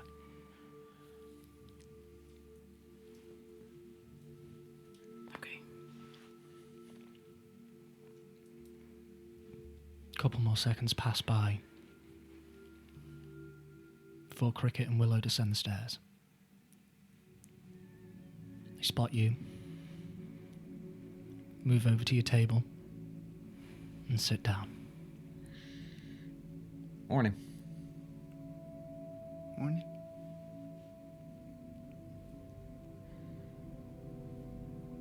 All right, look, I'm just going to say it and address the elephant in the room. We don't have to get along just now. We don't have to be friends. Hell, we don't even have to talk to each other. But I got shit to do in this city, and I'm going to do it. But I can't do that without you all.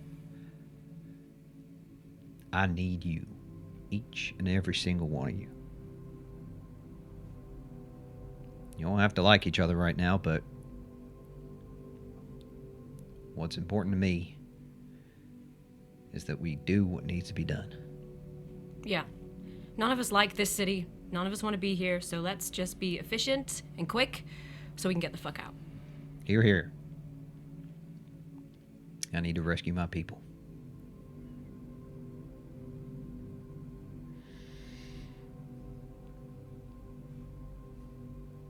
So, with that in mind, where should we go? Sadie, you said you met someone who deals in rare artifacts or whatever. Maybe we could go talk to them. Yeah, she was a tabaxi. She has a collection here. So that's a lead for sure. Mm-hmm. Maybe there's a library where we can do some research.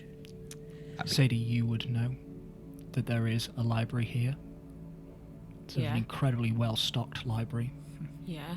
tended I to know. by clerics of knowledge, but it is located at the academy. So there might be a library somewhere we can go to. I mean, in a city this big, there has to be one, right? Yeah. I might just ask the bartender or something. Y'all stay put 1 second, and I'll pop over to the bar. Excuse me. Hello. Sorry. fucking brain fart. I went to say sir, and then I was like, I don't know if it's the sir. It's the same elf as last night. Got you. Okay. Good morning. Do you know of any libraries or scholarly places where one could do some research into certain matters about stuff? Yes, sir, I do. You'd want to go to the academy, Oh, the academy. the Royal Belladrinian Drinian Arcanic Research Yep. Academy, located in the center of the city, Tier 3. Okay. Well, thank you for your They'll time. have everything that you require there, professors that you might be able to speak to, a wide collection of books and tomes, scrolls, and other such things. There's a temples of magic and knowledge up there, if that is what you require as well. Excellent. Yeah. They should have everything that you need. Fantastic. Thank you for your time. Absolutely. Oh, yeah. This is going to be problematic for you, huh? Yeah. Well, We can figure it out. The academy. That's where he sent me. well, you could go there and we can find the lady. You're saying we maybe split the party? Oh, forgot. All right. No, Sorry. I thought about this, and as a matter of fact, I'm not opposed to it, but nobody goes anywhere on their own. On their own, I know. Understood?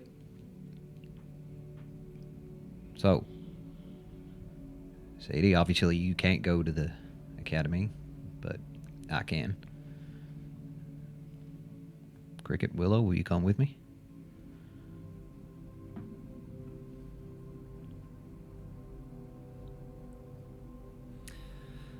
Yeah.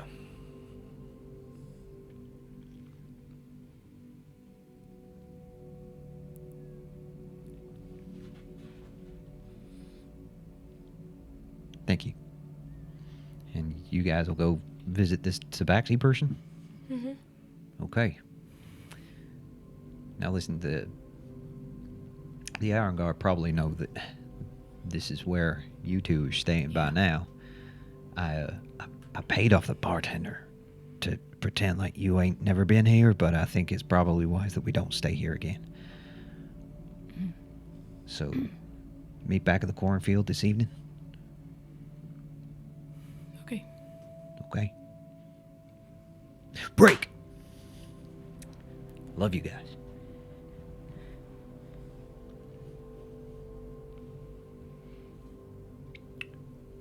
Cricket and Willow,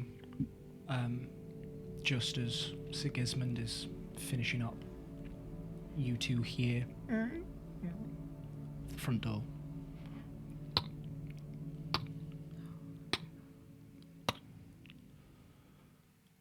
You look over,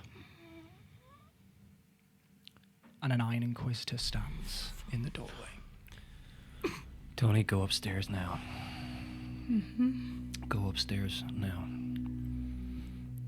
You recognize this person to be Iron Inquisitor Carson Grenshire, It's the guy from the individual you saw Oh. at the the Crucible. Crucible, yeah. The door opens once more.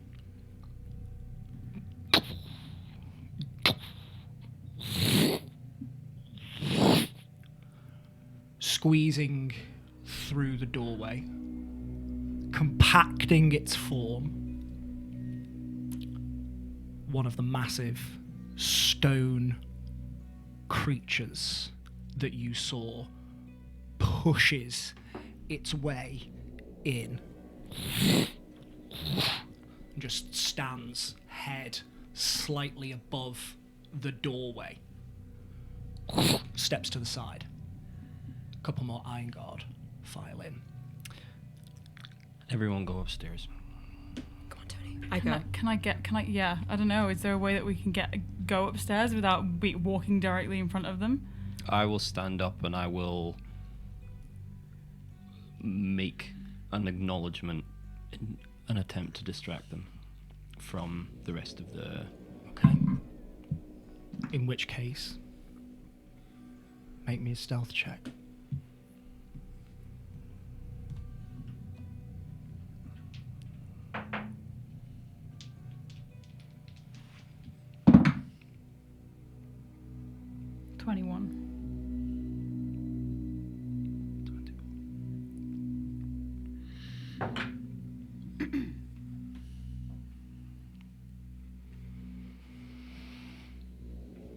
You're making your way over to the Iron Inquisitor. Yeah. Hello there. Hello. May I help you? Yeah. May I help you? I'm looking for a couple of individuals that are reported to stay here at this particular establishment. I thought so. That's why I came over. Ah, you are Brick. Brick. And your friend, Gwenda. Gwenda, she's just gone upstairs? She's not feeling too well. She's not come downstairs yet. She's, Make me a deception check at disadvantage. I'll wheel his result. at disadvantage. Yeah. +5. It's 2 platinum well spent, isn't it? +5, Yep. 19. Might have found us quicker. 19. Yeah.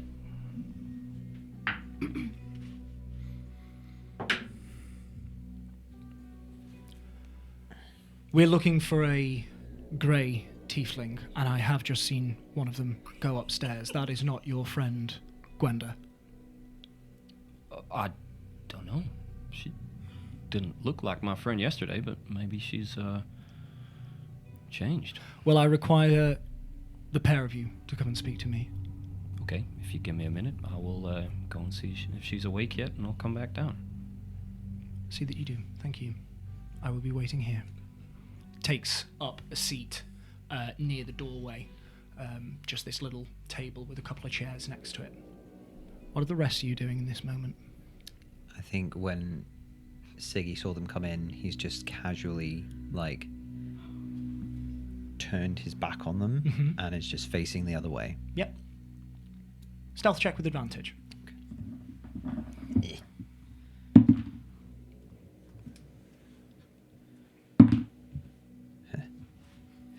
Stealth 21.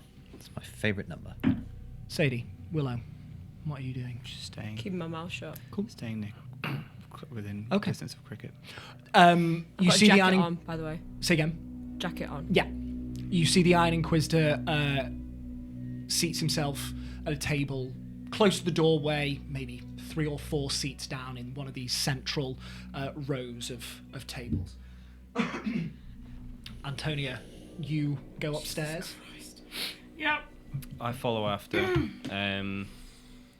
Where did you say Willow was? Just, I'll stay where we kind of were, but I'm just keeping close. Okay.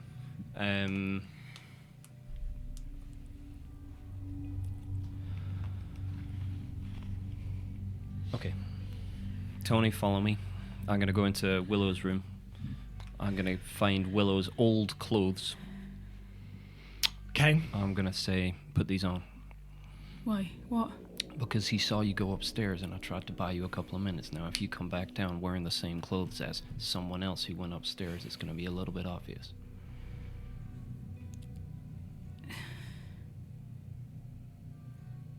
Okay.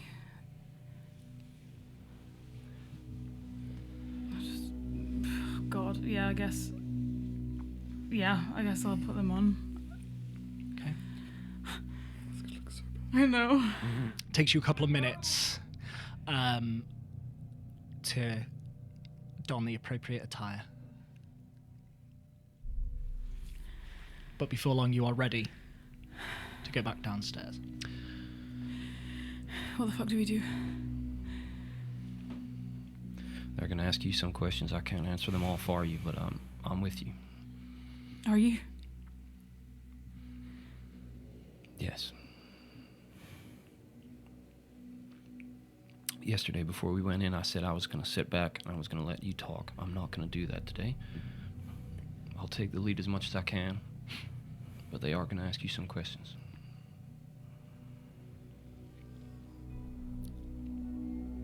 I've said you weren't awake yet. I've said you didn't feel well. You got a sore head.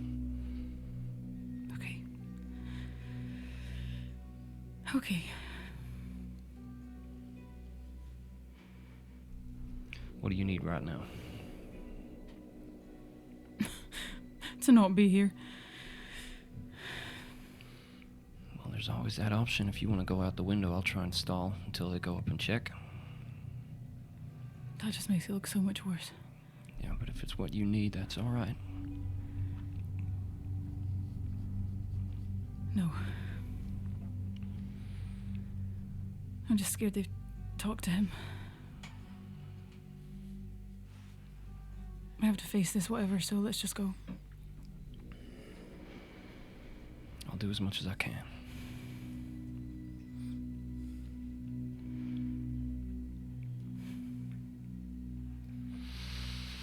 Well, come on, Gwenda.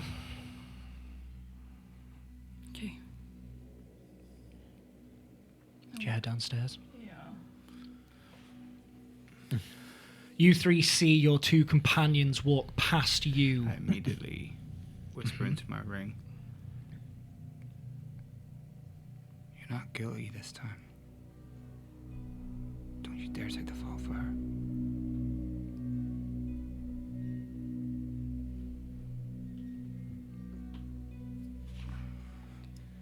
And you see Cricket and Tony sit down at the table with Inquisitor Granshire.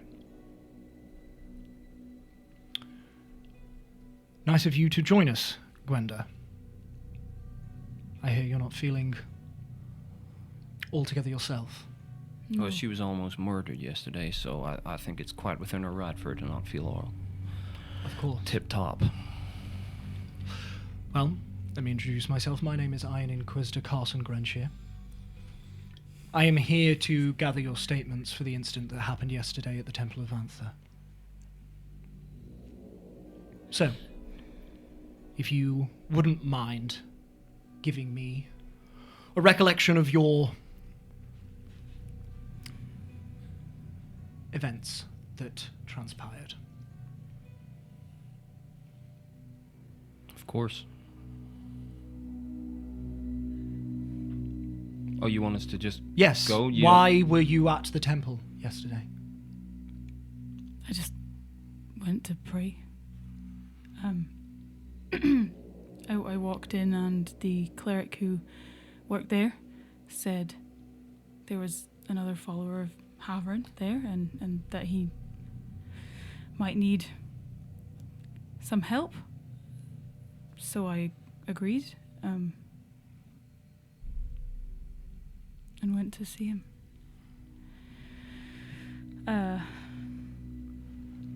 I got in the room and he wasn't very happy to see me. He locked the door and then he tried to kill me. Those doors to the temple prayer chambers don't have any locks on. How did he do this? Some sort of rod thing. He'd like he jammed it, I think, with something. I don't know. I'll return to that in just a moment. And you yourself, why were you there? I was going to the temple myself as well. I had gone with my friend. I just wanted to take a moment by myself in front of the altar.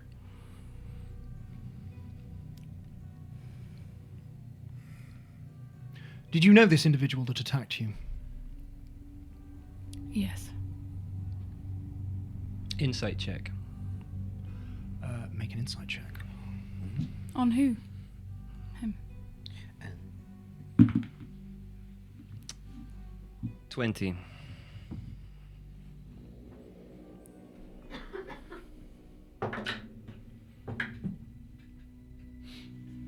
What are you trying to insight? Was that the answer he was expecting? Inquisitor Granshire does not give anything away. You can't read his face. There's no reaction.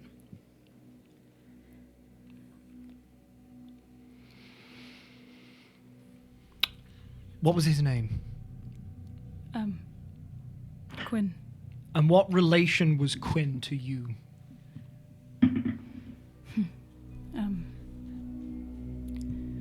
He's an An old friend.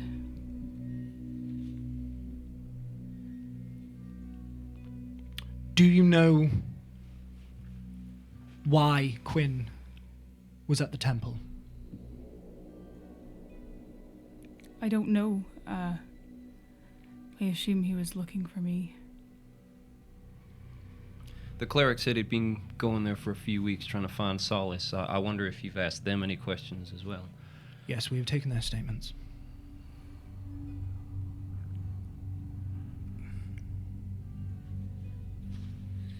Did they have any knowledge of why he might have been going there?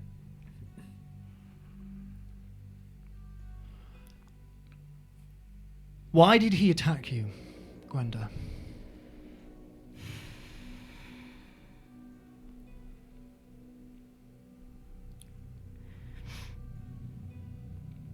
He thought I did something back home. It was a misunderstanding. I wasn't expecting that from him. Never seen him like that before. Do you have any idea what sort of event Quinn thought you were responsible for in order for him to seek you out to attack you? He thought that I hurt our friend, our other friend. I didn't know anything had happened. Who was this friend? Someone else from home. From the temple. It was a long time ago. I haven't seen him in cycles.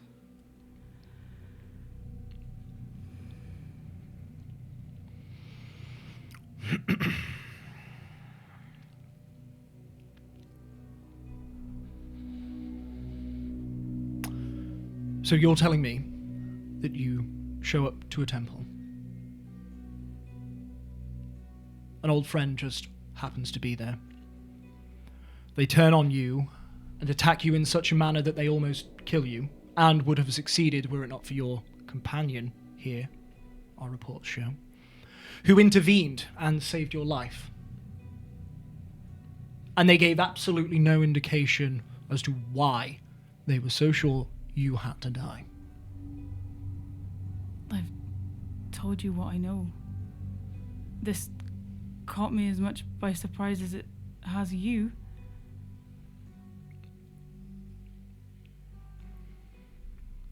You know nothing else about the incident.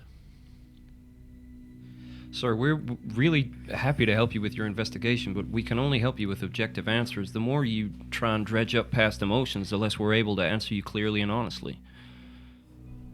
You gave your statement to a cleric, not a member of the Iron Guard. You neglected to remain behind to give that information to a member of the Iron Guard. Sir, the cleric was the one that directed us to come over here and wait for you. We knew we were going to be giving you a statement. We wanted to be in a position to give you the best statement we could, and what facilitated that was rest. I had just almost died. I don't know how many situations you've been in like this yourself, sir, but if you've experienced shock in the same way that most mortal people have, then you'll know that it's quite overwhelming. We just wanted to take the time to be able to help you as best we could. I am sorry that we didn't wait. I just needed some time.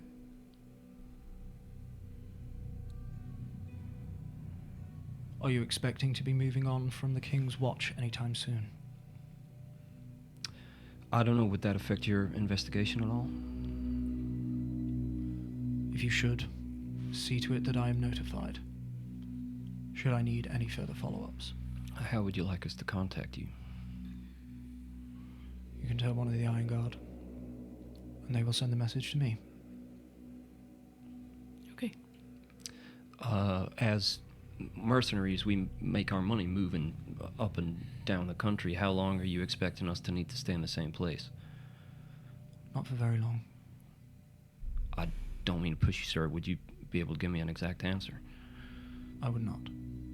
It depends how complicated the investigation goes. Well, I wish you all the luck in the world. Thank you very much. Miss Smith. And he gets up.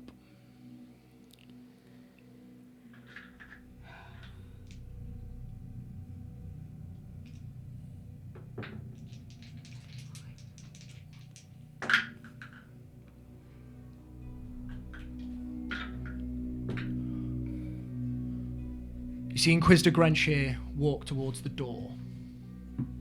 One of the Iron Guard opens it, steps through. Grenshire exits.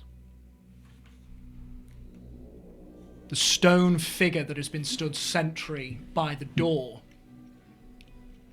only then does it move. And Does it look like it moves of its own volition, or is it being commanded? make me an Arcana check. 9. You do not know. It shifts its form down, making it look fairly small in comparison to what it looks like stood at its full height, and squeezes through the doorway. The Iron Guard follow. The door closes behind them.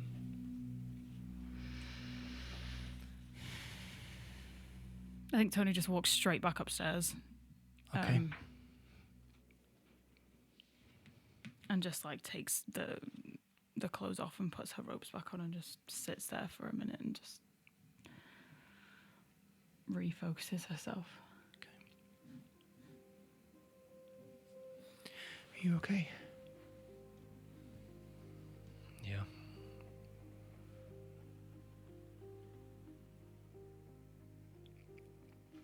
Pumpkins. Panel favorite. Yeah, it's a good one.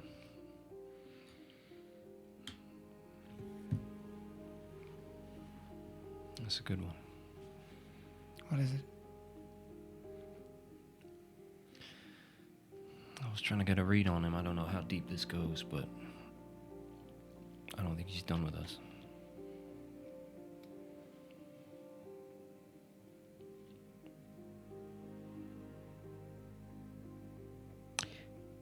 As we're sitting there, I think Siggy's just going to very quietly lean back, and his eyes all roll back in his head, and he's going to cast Sending to Harland Oak Barrel of the Crucible. Yeah. Grenshire was just here, interviewing my friends. Are you sure he can be trusted?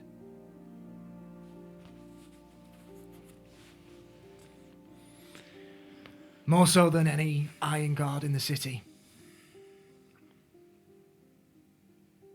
He is still an Inquisitor. Has to do his job. That's all you get. Well, for what it's worth, I think we can trust him. Oak Barrel says that he's still got to do his job, but as far as Iron Guard go, we can trust that one. I just hope he's not wrong. We should still keep our wits about us, though. Absolutely. Cricket, you did great. But he knows who I am, and he ain't told nobody yet. As far as we know. I don't know how we're gonna keep our story straight if we don't even have honesty between us.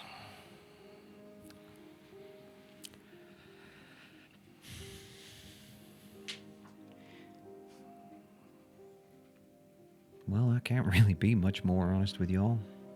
I'm not meaning you, Siggy. Yeah.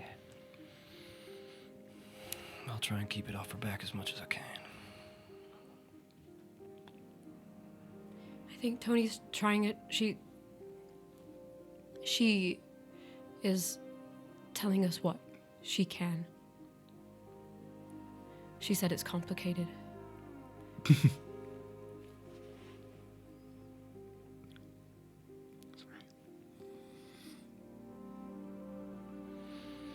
Can and will are two very different words. She says she's just trying to. Don't say protect.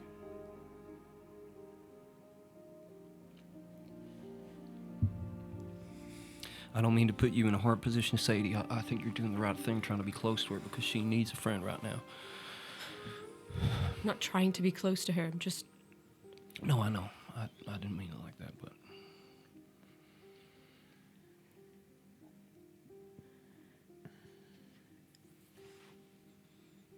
I am her friend.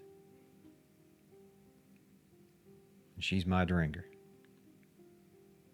I won't be abandoning her. Not for a single second. And that goes for all of you. Look, I'm sorry. What's happened has happened. And it's going to take time to get over it, but get over it we will.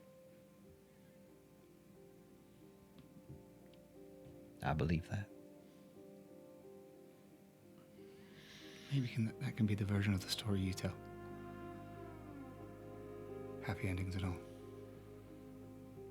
I only tell the truth. See, it's the morning after. Please don't talk to me about getting over it.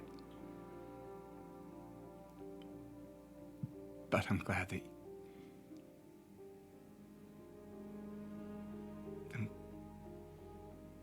glad that she's not alone.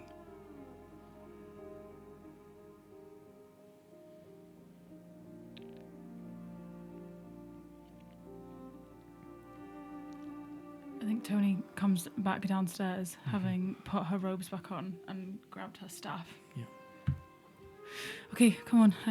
We need to move. Yeah. Sadie, you coming? Wait, I'm not going with y'all. Are we still meeting? Meet at the cornfield this evening. If I need anything, I'll send a message. We need to tell the Iron Guard if we're not staying here anymore. I feel like we should just stay here. Well, yeah, actually, the only reason we were going to move on is in case the Iron Guard found us, and they found us, so we might as well meet back here with any information that we have on this fucking sword. Okay. Okay. I'm not gonna be.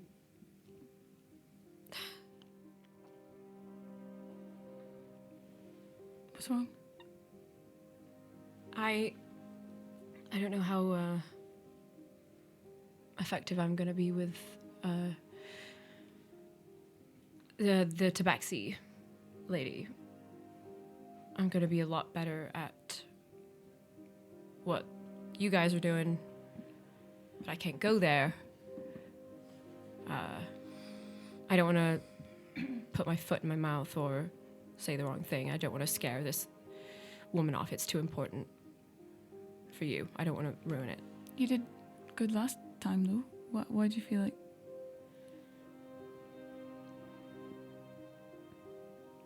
Well, I think my powers help to enhance my way with words. Oh. Yeah. Well, So we can go, I guess. I mean, I'm the worst just might- at talking to people, so... you don't got to persuade her about anything. You just got to ask for information. That's all we need. Okay. And if she deals in rare items and whatnot, right? Well, surely she should know something and would be excited to talk about it. Okay, I'll try my best. Why don't y'all go together? It's a conversation, right? You're just asking what she knows.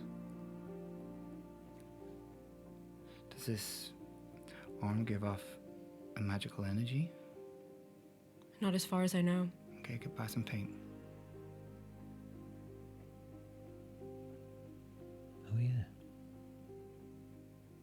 We could just disguise it another way.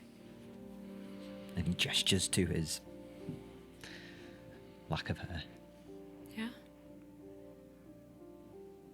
Just paranoid, but I'm sure it'll be fine. I'll get over it. We can go.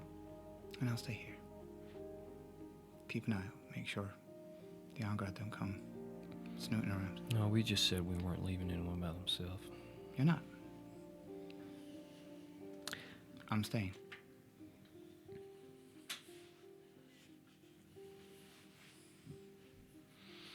Okay. Before we go, I wondered if I might have y'all's help with some. I've been dwelling on the stories that my ancestors used to tell, and they used to tell of a little ritual that could be done to gain access to a little bit more power, I suppose. Problem is, I need help. I need people to do it with me. So if you don't mind, we could take just 10 minutes here, do up a little ritual, and we'll move on with our day. That's okay? What do we have to do? I don't really know, but I think maybe holding hands is probably a good start.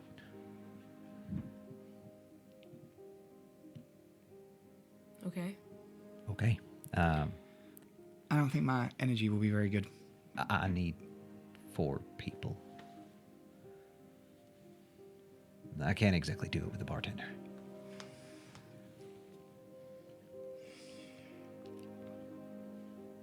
Real quick, Willow. It'll take 2 minutes. 10 at most.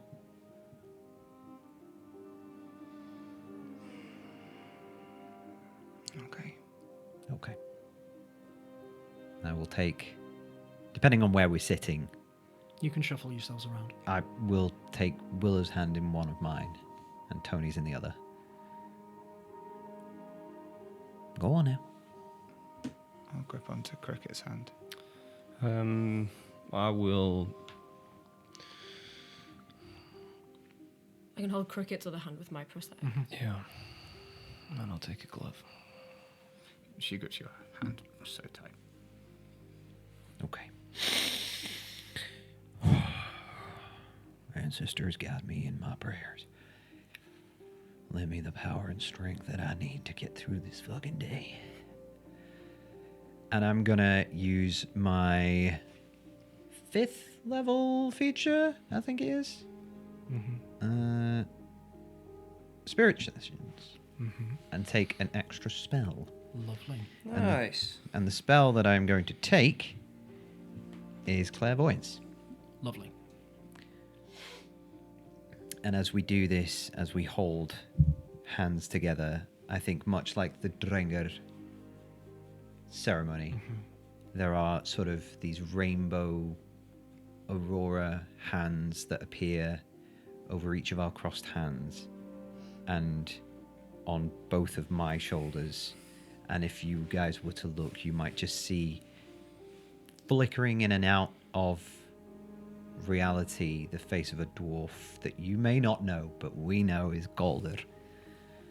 And there's a kind of a cold breeze that just briefly wafts through the space. And a slight rumble. And then Siggy's tattoos flash once and it's all gone.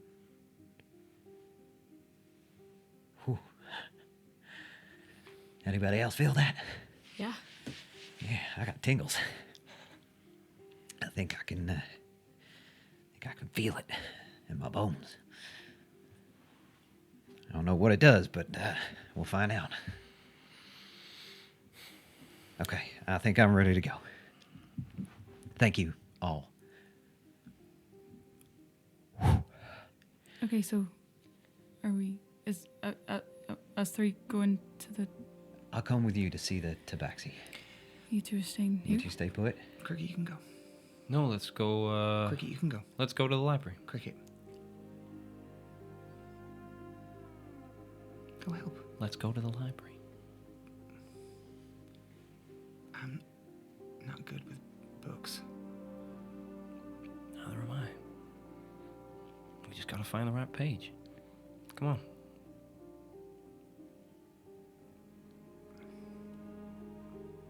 We can do both. Yeah, I mean, we can take care of it. It's okay. If you want to stay, you can.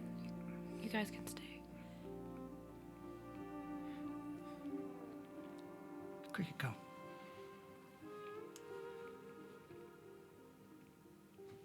It's fine, right? I'm protected, so you can go.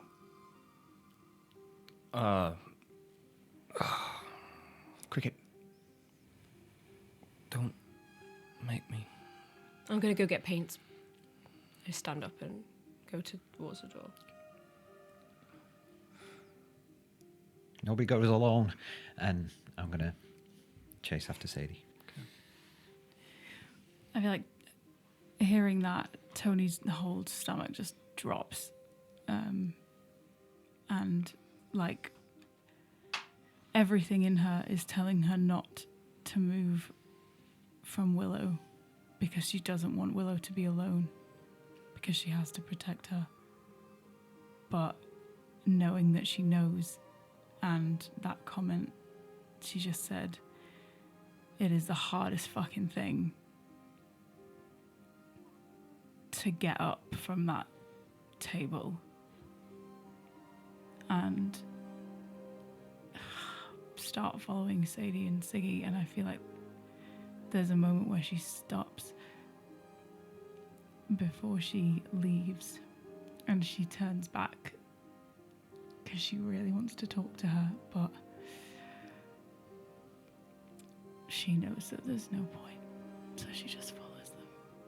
When you turn back, you make direct eye contact with Willow as she's watching you leave. You can see just pain in her eyes.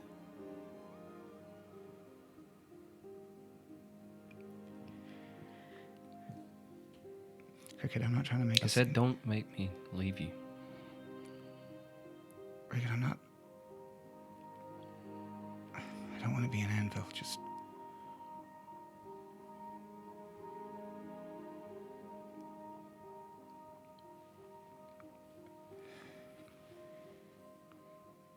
I'll be here when you get back.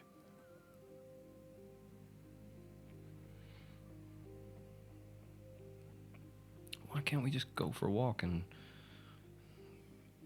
maybe we end up at the library, or maybe we end up somewhere else?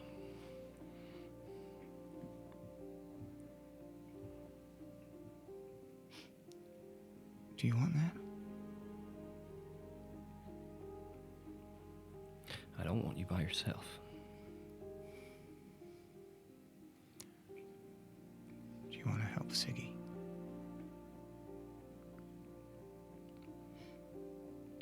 Yeah.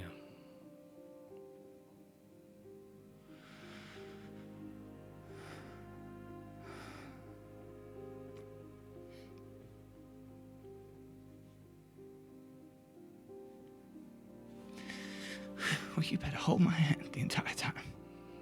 Okay. Okay.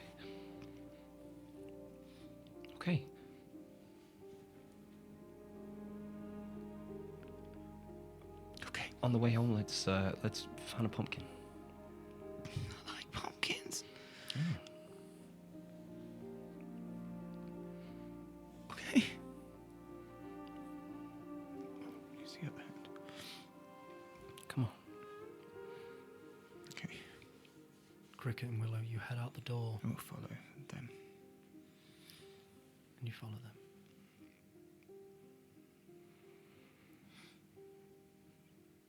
Sadie, you can find an art suppliers. You buy paints, 5 silver.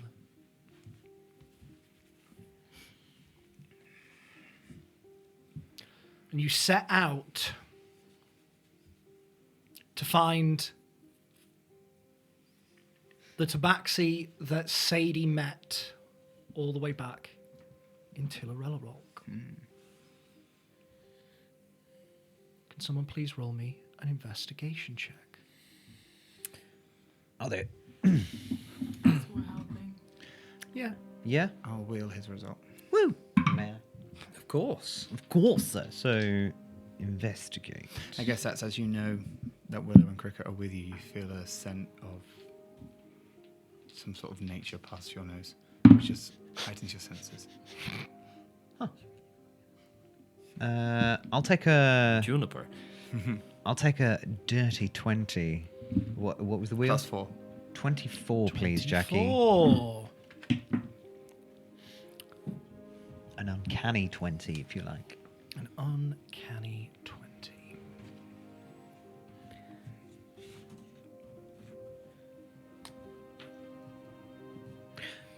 I think as we go, Siggy's just like, I wonder if I can I'll fly or something, or maybe, or maybe I'll get like a little familiar like you know, or and he's just wittering on about all the possibilities that this little ritual has given him, which he does not know are not that great.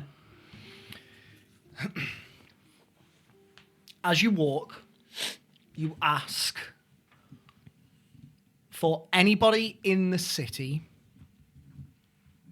who is a tabaxi that is the collector of rare weapons and other such items. Does any of the Dawn Takers remember the tabaxi's name? Stakala. You ask for Stakala.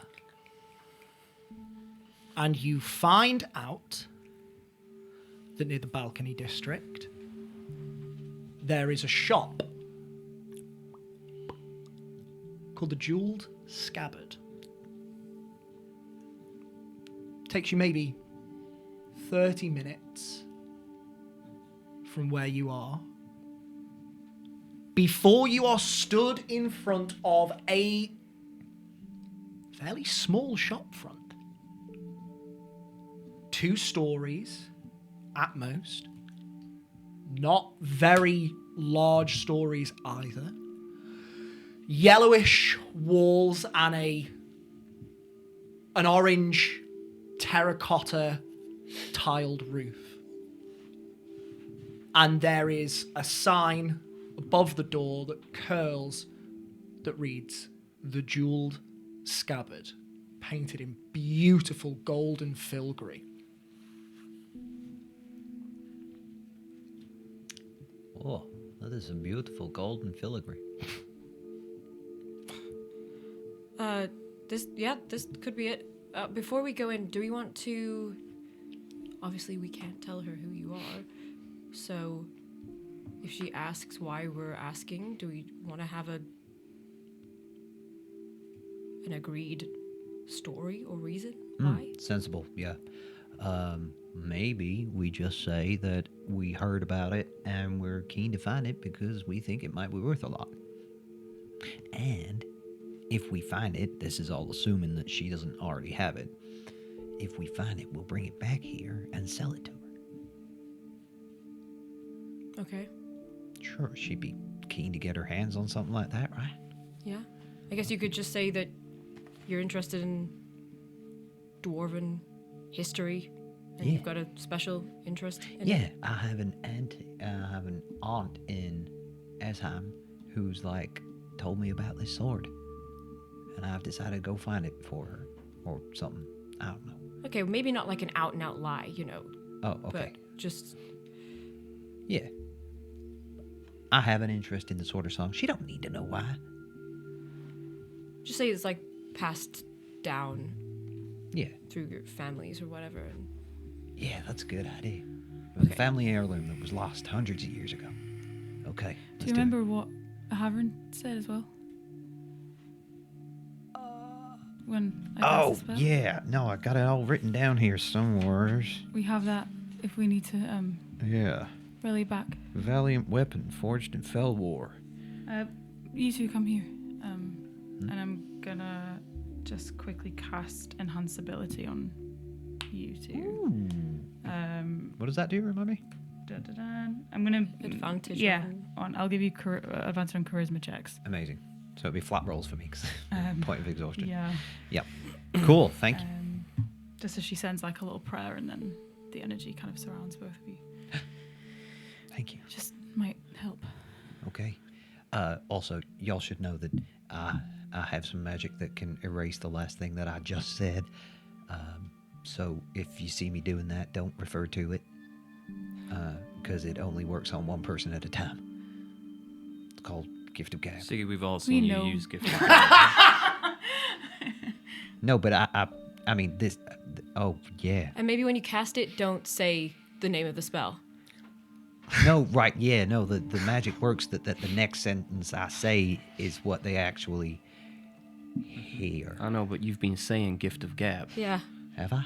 Yeah, so it just sounds like you're saying gift of gab in the middle of a conversation instead of the last thing you said. Oh shit. I'm gonna have to edit myself a little more. But if I accidentally say something wrong, that's what I'm gonna do. Okay, So, sure. If you see me doing that, don't let on that that's what's happening, because it only works on one person at a time. Okay. Okay. Let's go. I'm going to cast Locate Object, Lovely. and I'm going to do it under the name Sword of Songs Cool. to see if it's within 1,000 feet. Oh fuck. Is that an instant? That's an instant effect, yes? Yeah. You gift of gab. You just fucking said gift of gab. Yeah. Replace that I'm Sigismond Olafsson with Gift Gift of of Gab.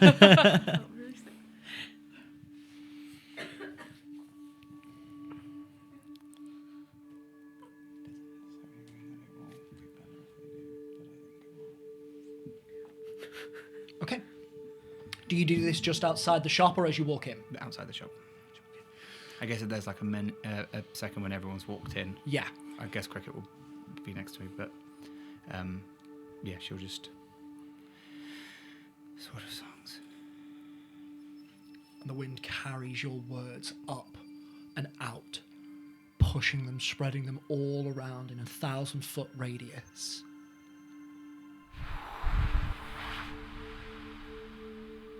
Nothing. It's not here. Oh, so she don't have it? You're inside, sorry. Oh shit, okay. That's all right. Okay.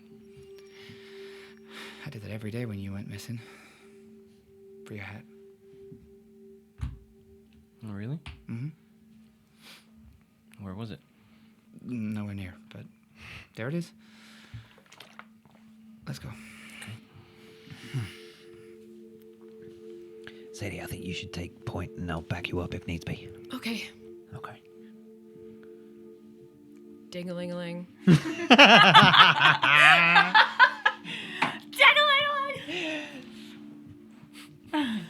You shut your goddamn mouth. You walk on into the jeweled scabbard, and you immediately see, though it is small, it is a very high-end establishment. Not that you are surprised with the impression that Stakala gave you, but you can see that the entire place is dripping with decor that she has spent money on. There are a couple of choice pieces on the walls around the store front. Many of them hung in brackets.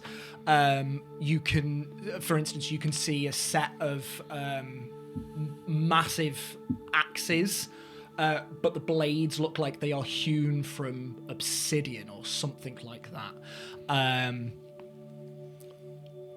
Weapons that are extremely interesting immediately to the naked eye. And in amongst them, moving to and fro amongst pieces and small shelving units, is a familiar tabaxi.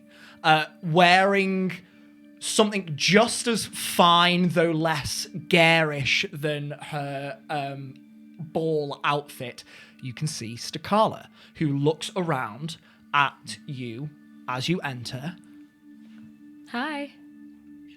Remember me? Yes, as a matter of fact, I do. How's it going? Well, my day has certainly improved now that you've walked in. And a little entourage as well. Hello, everybody. Howdy. What, may I ask, is your business here at the Scabbard? Well, we're in town and you did invite me, so... That I did. Though I was hoping for potentially more of a more personal visit, but this will do for now. Well, maybe I'll just have to come back. We'll see how this goes then. So how may I help you? I mean, I have to confess, this trip in particular isn't for me specifically. Perhaps there will be one, but we're actually looking for something we thought you might have some insight or knowledge about. Well, it depends on what you're looking for, but hopefully I can assist you. Well, from what we've heard, it's a very rare and fabled dwarven artifact. Oh. And judging by what you've got on display here, it might be within your realm of knowledge. Well then, colour me interested. What, pray tell, are you looking for? It's called the Sword of Your Sword of Songs. Gift of gab. I'm gonna wheel her result. I'm not going to waste the spell slot, but I fucking would. 3 plus 3. That is a natural 1 No! and a natural 20. Oh my god! Let's go! Plus 3. My girl knows Three. everything. Wait, what is she doing? Insight? No, she's. Oh, She, have to no recall idea. if she knows the Sword of Songs. So you got excited. yeah. This is my friend Boulder. He's Hello there. Hello. specifically interested in this I'm a dwarf, item. so- You're joking, aren't you? No. No, ma'am, we're quite serious. The Sword of Songs. That's what we said. Where is it? Boulder, calm down. Sorry. She's real I excited. have to ask, who told you to look for this item? It's an ancient. Well, I mean, it's a family heirloom of sorts. Make me a deception check at disadvantage. Disadvantage. Oh, poo. It still sounds It's more straight believable. roll. Straight Still roll. sounds Straight- more oh, no, it's believable than disadvantage an 'cause you're ethereal exhausted. dwarf stepped up and told me to find it on a mountaintop. Yeah. Actually, yeah, I'm gonna see the look on her face, and I'll cast Gift of Gab, and I will take that back, and I will say, I just won't find it and sell it. Right. Well, so do a lot of people. And there have been none that have been able to locate such an object. But perhaps success will shine down upon you.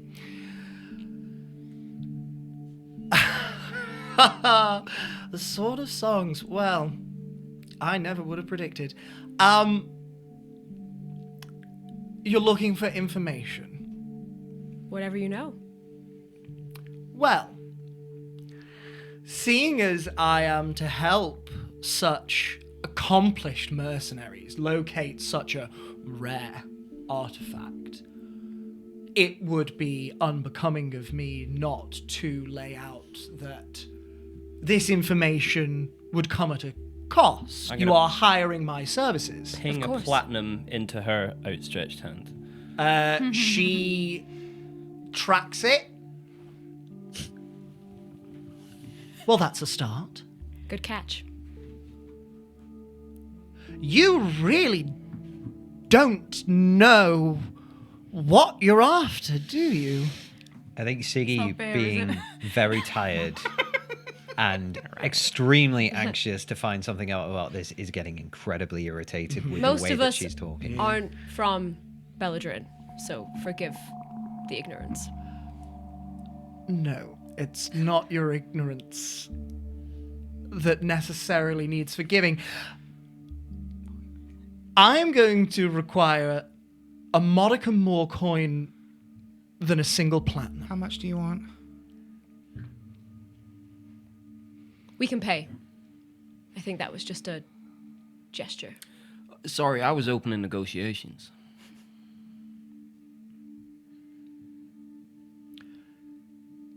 How much is this information worth to you? 1 copper.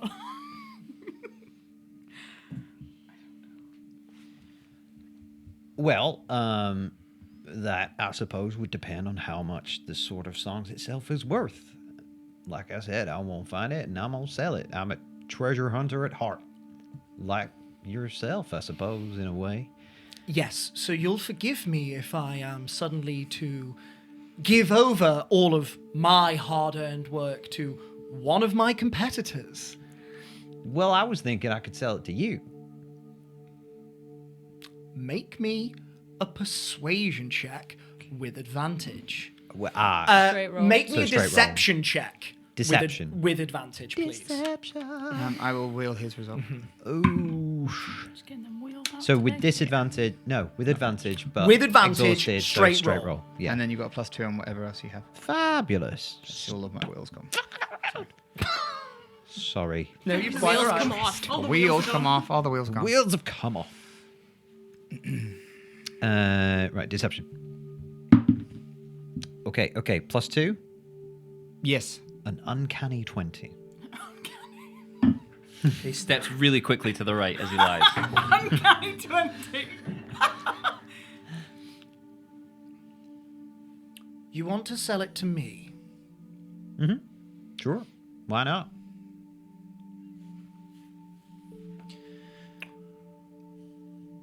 Why the gesture of magnanimity? Ma'am, I'm not clever enough to know what that word means. Why are you so generous as to suddenly offer me the sword? I'm but a humble treasure hunter, ma'am. I like to find shiny things and sell them to rich folks. That's all. And I thought this one was particularly shiny. Because ain't nobody found it yet, apparently. Make me a persuasion check. Straight roll. So disadvantage. Disadvantage. Sorry. Straight roll Straight- because of the right. disadvantage. Okay, great. I don't have inspiration. Persuasion. 11.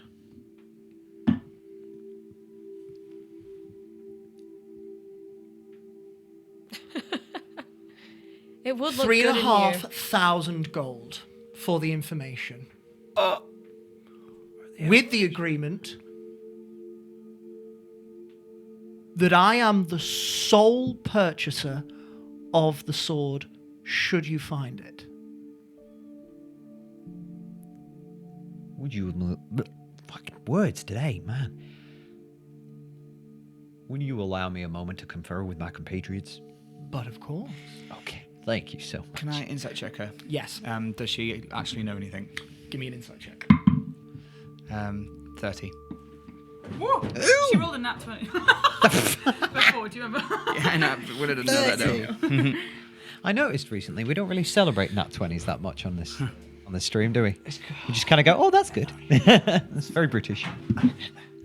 This is when Jack takes out the whole set in order to get around to us. Oh, yeah, for sure. My heart is hurting. If I roll a nat 20, I'm Yeah, we've not gonna had whispers in a while. I'm gonna find this cat's weakness and exploit it. Fucking- It's- If I roll a nat 20, It's milk. I'll sleep with the Tabaxi lady. 17 though. If I roll okay, a nat close. 20, I'm stealing everything in the shop. Oh, you got to roll steal in that one 20. thing. I'm killing Tony on the spot. Whoa! You're good. That would have been the most Wait, roll likely. again, you got advantage. No, I do not have disadvantage. You may confer. God damn it, this lady really pissing me off. She knows something. She Telling does. the truth. She definitely does. Oh, okay. I don't know how much, but she knows something. That's great. Thank you, Willow. How do we know that it's 3,500 gold's worth of information?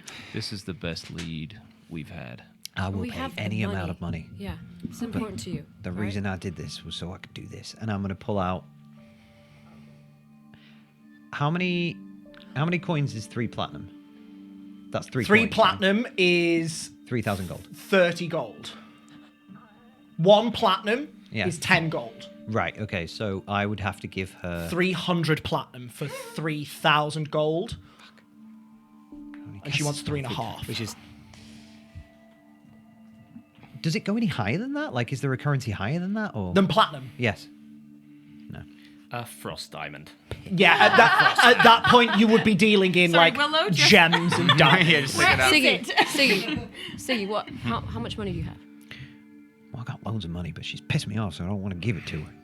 Siggy. Sorry, Boulder, whatever. Gift of gab.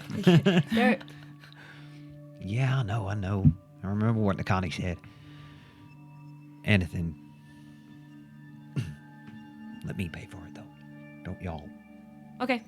I mean, nobody pony up. It's fine. I got have this. paid for, all the diamonds and diamond Nobody dust has to and- give me and all any of that, money so, towards this. Yep. Damn you. Ma'am, you have an accord. Thank you. And you feel a very firm handshake, and the claws just, as she grins and raises an eyebrow at you, the claws retract ever so slightly. They don't hurt, just to push in. I'm going to squeeze her hand ever so slightly. Yeah. Not so that it hurts, just so that she feels the knuckle bones in her hand move a little. Did anything magical happen just now? When they shook hands? Make me an Arcana check. Oh shit. I've made the unbreakable vow. Uh-oh. Can't break an unbreakable vow. Minus a What happens if D8. you break it, break a vow? You die. Are we going to have to I sell? rolled a so- 2, so although Well, for your people and then sell to her, still an 8. Sell but to her and then steal it back. should I use my inspiration on this? Is it worth it? No. 8. 8. You don't. Then we have an accord. 3,500 gold, please. 1. 2. 3 hours later, she has her 3.5. 2,998. 2,999. 3,000. And the extra 500. 3,500. Oh, she said 3,000. 3,500 gold later. I'm terribly you sorry. I give lost her, count. You give her the money.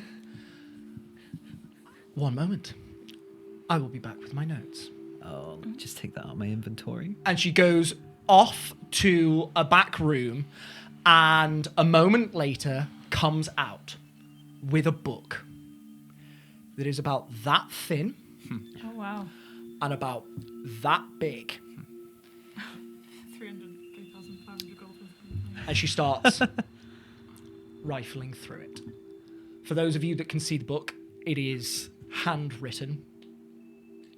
It seems to be a notepad of some description. A notebook. Siggy's wildly disappointed. The Sword of Songs. I don't know how you came upon its name, but you sure have chosen a trophy. There are many artifacts, items of note across the lands and plains of Ilthanzia. The Sword of Songs is one of them. It is, as far as anyone is aware, a weapon. A very old weapon.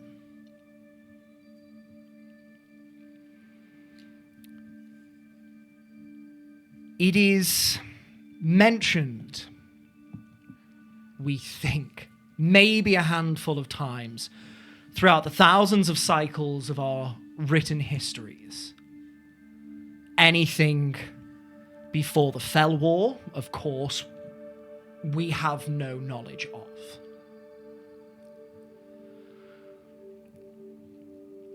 The sword has also been lost for many hundreds, if not thousands, of cycles. And we do not know where.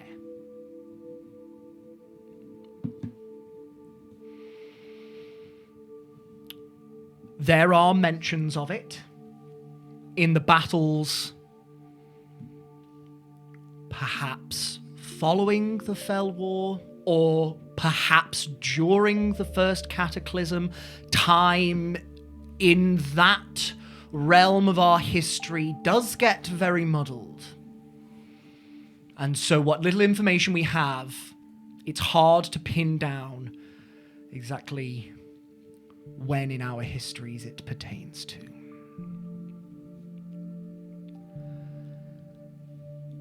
It is said to have been a weapon of mighty soldiers,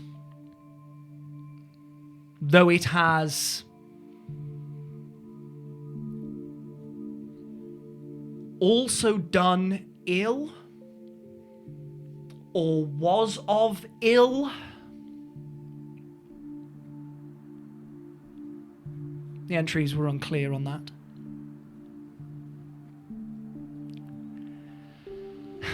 What is going to make finding this item particularly difficult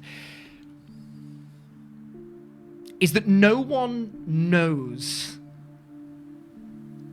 where it is now.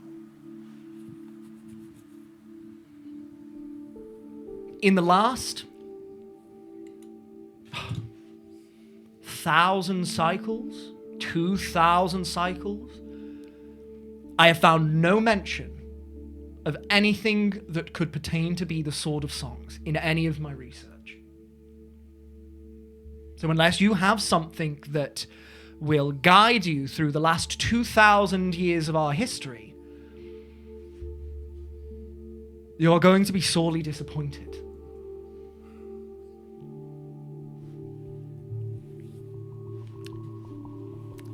Is that everything you know about it? The older an artifact is, the more likely it gets lost to the annals of history. And the Sword of Songs, as far as we can recall, is old. There are some that suggest that it appeared just after the First Cataclysm. There are some that suggest it was generated within the chaos of the First Cataclysm. Historians cannot agree on that point, and events of the First Cataclysm are rarely agreed upon as it is. This is a very old artifact. So what you're saying is, it's old. Yes. Okay. If we happen... Cricket, can I speak to you for just a moment? I was literally just about to ask everybody if I should tell her about the Legend Lord thing. I don't know how much we can trust this woman. And forgive me for being so abrupt, but I think that's what you were about to mention. Yeah? I'm glad I caught you. Do you think it's wise that we speak to her about that? I don't know if it's wise, but I know that if we don't get any further in this investigation. That's Whilst true. they're talking, we have actually more information. Sadie, can I know. speak to you? Oh, God damn it. You have more information. But Yeah, as we we do. are not experts in this field, we're struggling to decode what appears to be almost a riddle of sorts. Not sure if it might mean something to you, if you want to take a look. Yeah, it kind of came from a god, so it was a bit confusing. Yes, there are certain passages that I have read in my research that are claimed to be the words of the divine, and they speak a language of their own. But yes, I'm more than willing to give what information you have a once-over, if it helps you and your entourage. Hello, you're back. Great, If yeah. it helps you and your entourage to find the sword, then it is only of benefit to me. So Sure, great. Yeah, we'll Yeah. just share our intimate secrets with you. That's not a problem. And and I will rattle off the legend lore. Right here. There you go. Okay. As you read it, she writes it down in her notebook and then just sits with it. Hops up onto one of the lower bookshelves, one of the lower chest of drawers. You see the tail just flicks back and forth as she ponders over it.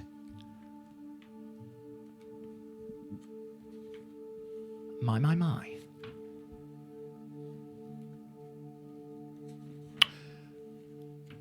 Well,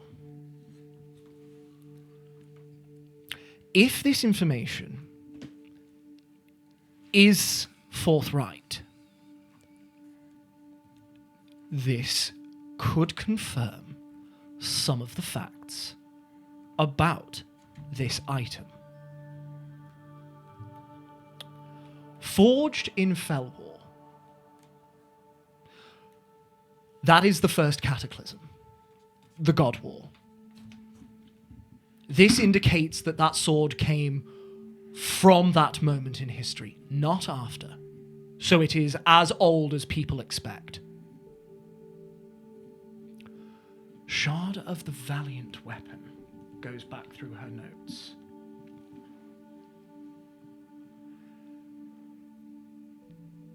Some have theorized that the Sword of Songs was created from a shard of the Sword of Valor, the god of protection.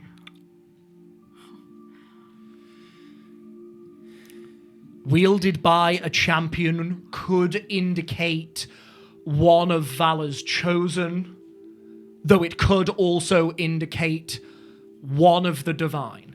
I'm not sure. Surrendered killer, changed for creation. I'm not sure. Valiance passes to champion kin could indicate the passing down of a lineage from the champion to their children. Foreign lands of jewels and sands could indicate pretty much any country from what we now know as Synthali. And so the sands turn red, however, would indicate to me that potentially you would be looking at a lineage from Algamar, Issachia, somewhere around there. The time of the Red Sands, if I remember correctly, is a period in their history of great bloodshed, which would tie into the evil or the wrongdoing that the sword has been claimed to be tied up in. After this, however, there is a lot of talk of lost and forgotten. And it is here where the history of the Sword of Songs does start to peter out. And this transcript would indicate and corroborate that. Over the world and back again might suggest it's been traveling for a while. From singing creatures of vicious dispositions, that tells me that something got hold of it at one point, not someone. We figure maybe sirens, because they sing, don't they? Right? Or... There are a number of creatures in this world that emit sounds afoul to the mortal ears. Oh. Harpies, sirens, banshees. Holders of a shard that does not belong with them does indicate that they had it for a time. Found, collected, sold. Sold indicates transaction, money, which means that possibly it fell into the hands of mortals again. But then it was stolen.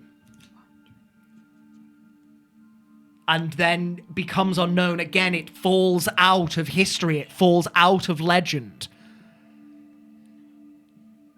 A story for the ages, a lady lost and forgotten once more. I have no idea what these pertain to. Interesting. Well, I didn't know nothing about that sort of valor stuff. That's real interesting. Do you think there's maybe valor was a god, right? Is a god? Yes, valor is a god of protection. Well, maybe the clerics have said God could tell us a little bit more about this sword. Potentially, yes. Okay. And then the time of the Red Sands.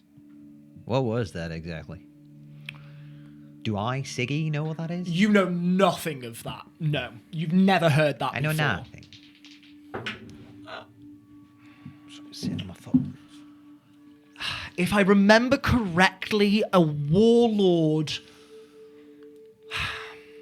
gathered forces in the continent of Synthali and went on a spree to try and create an empire of his and massacred many hundreds of or thousands of people.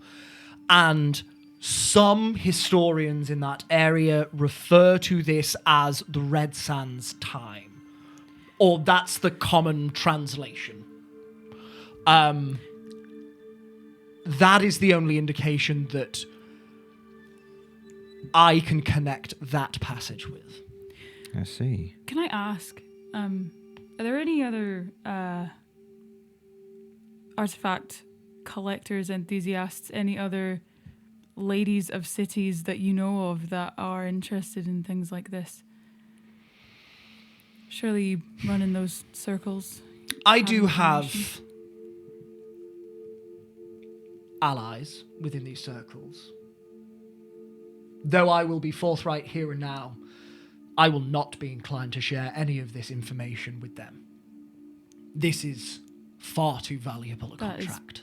fine. I'm just wondering. It ends with a lady, so You're a lady. know anyone suspicious?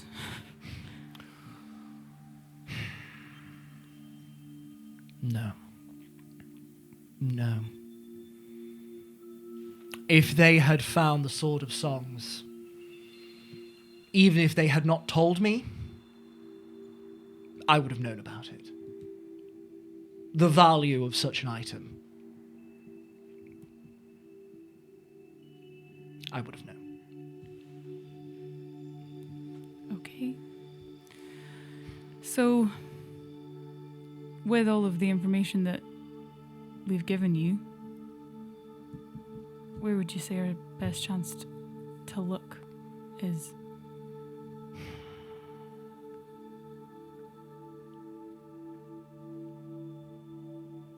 It says the sword was sold. Preserved, I don't know. And then stolen.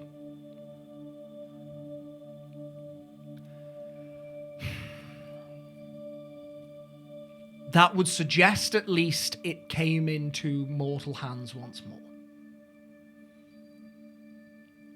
So perhaps there is a chance that a material being on the material plane owns the sword. Or was last known to possess it. What But- then worries me is that it then becomes unknown again. It turns to legend once again. So maybe it's not on this continent? If you've not heard of it, I have no idea. Over the world and back again, it potentially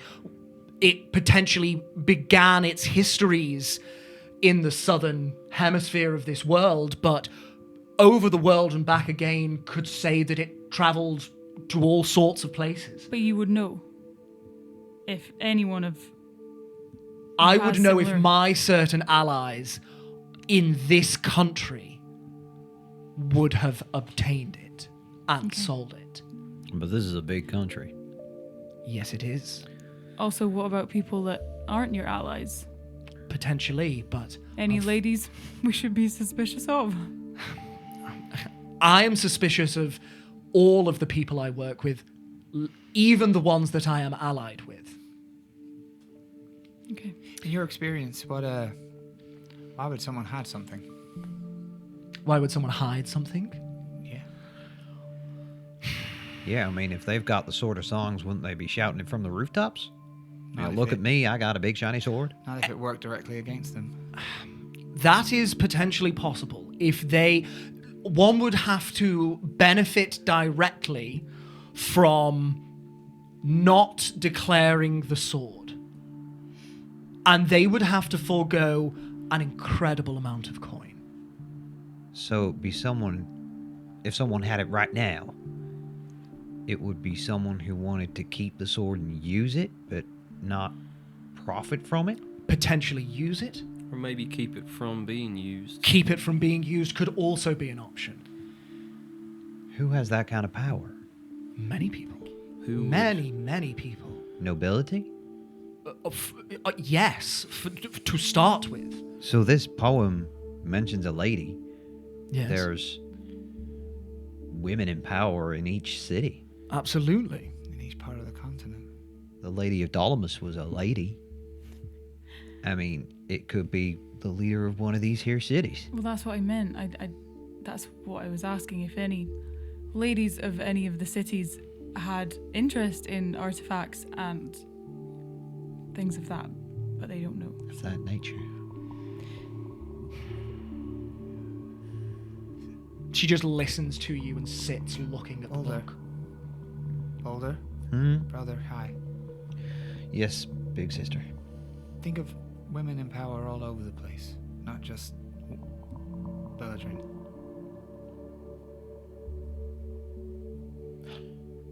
Maybe a woman in power that would benefit from that sword not being found. Y'all don't think. Well, But she's big, dude. She's real big. I'm sorry, who is this? his other big sister. My other big sister. Yeah, she might know something, that's all. So I should probably go talk to her about this. Yeah. Make me a deception check. With disadvantage, I suppose. Yeah. I was Well, I'm helping. exhausted. I was helping. I called her brother. Straight roll. Wow. Also, we Okay, have an enhanced noted. ability anyway, right? Oh, come on! I love you, man. Deception. Deception is a 22, please. No. 22? That's good maths. Yes, 22. Wow, thank you. That's all right. I rolled a 17. What was the lower one? You're rolling at disadvantage still, right? So straight roll to Straight disadvantage. roll because he helped me. So disadvantage to straight. My apologies. I said straight roll. That was not to bring the disadvantage up to a straight roll. I was not allowing the help in that moment. It was not enough to help. Just by saying his other big sister. Oh, piss. Oh, so it is still at disadvantage. Still at disadvantage, sorry. So it's 17 was the first roll. We'll stick with that 22. if We'll that's stick all right. with that 22, thank you, sir. That was 19. Sorry. She's real big. By all means, if you have people that this information suddenly brings to light, go and consult them. The Academy might have some legends that I have overlooked that you could potentially go and look at. Okay. Well, listen, ma'am. Thank you for your help. And he pours every ounce of sincerity into that. You've no idea how much you've helped me. Well, I scratched your back. Ensure you scratch mine. Is that like a tabaxi thing or? Oh. Okay. I thought that was a very common expression. It is. It is. I thought you were making a joke. I'm sorry. I'm very tired. It's fine. I was up most of the night. Well, thank you for your time. If we find the sort of songs, then we will let you know. And we will be very rich, I hope. You and I both. If you would extend me one professional courtesy. That depends what it is. If you could update me on your progress every now and then. Certainly. Every 2 weeks. Done. Thank you. If you happen to find anything more out about the information we I shall provided you. try and get something to you should anything spark. Thank you. Can you do like magic or anything, or No, I Okay. cannot. Well, I can, so I will contact you in your head. Thank you very much. Okay. It's much appreciated. Same to you. Well, this was not how I thought this day was going to go. But perhaps it was the most fortunate I have had in a very long time. Indeed. Well, I will hope to see you all very soon. Hmm? Fingers crossed. Take care. Does she look like she's noticed Tony's staff at all? I was literally about to ask this. Literally. You read my mind. I was gonna ask if she's made any kind of look towards it. Make me an insight check. Can I also, because I was actually literally on the verge of asking that question. True.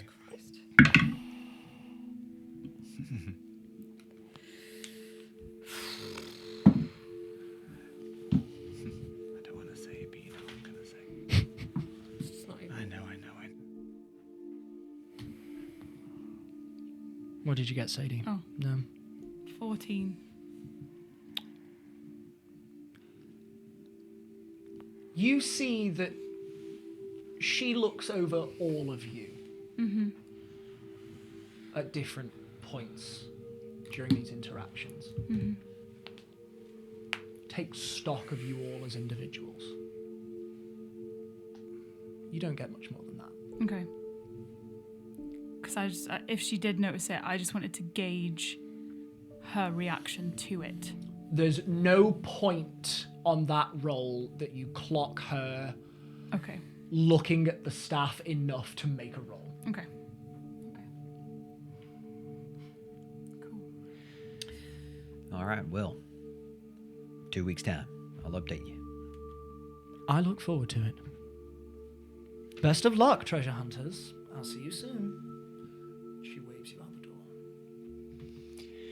door. The second we are in the street, I'm going to turn to the guys and be like, Astrid, really?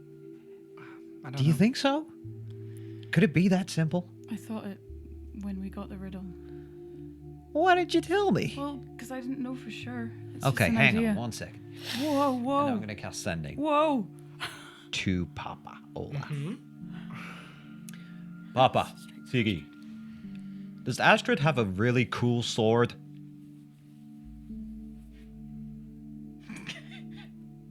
Love you.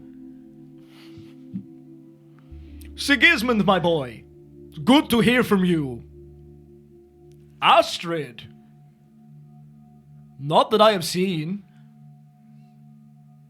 She usually favors an axe, does she not? That's all you get. Okay. He's feeling pretty reckless. No. No, do it. Sorry, I'm stressed, but fucking I'm absolutely. going to use my do it. last 3rd level spell slot, Wait, Siggy? and I'm going to cast 1 second. And I'm going to cast Sending to Astrid twice. Then. Sick. It doesn't Sick, matter what I was sick, going to sick, say sick. then. Oh, God, no. No, you're good. Let him do it. This is good. Astrid, you ever heard of the Sword of Songs? You have to tell me about it. Goldur told me about it. And I need to find it.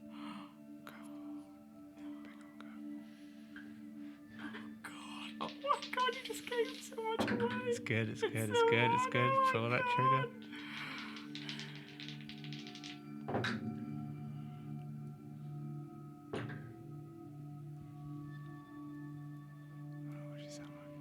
You get no response. You bitch! Fucking bitch! Did you say that out loud or was that in your head? What, that message? Sending. It can be either, so it's whatever you want. I think he said it in his head. Cool. And then after a brief pause, Siggy was, What just happened? nothing. Oh, Nothing. Well, It's fine. I messaged my papa. Doesn't look like Astrid wields a sword. Doesn't mean she doesn't have it. Yeah, that's true. isn't it just part of the sword? Like the blade? Well, I mean, yeah, but I would imagine part of a god's blade. Oh, fuck. Part of a god's blade would be smaller, right? So, like a gigantic sword, just a little piece of it would be a regular size sword for us. Maybe.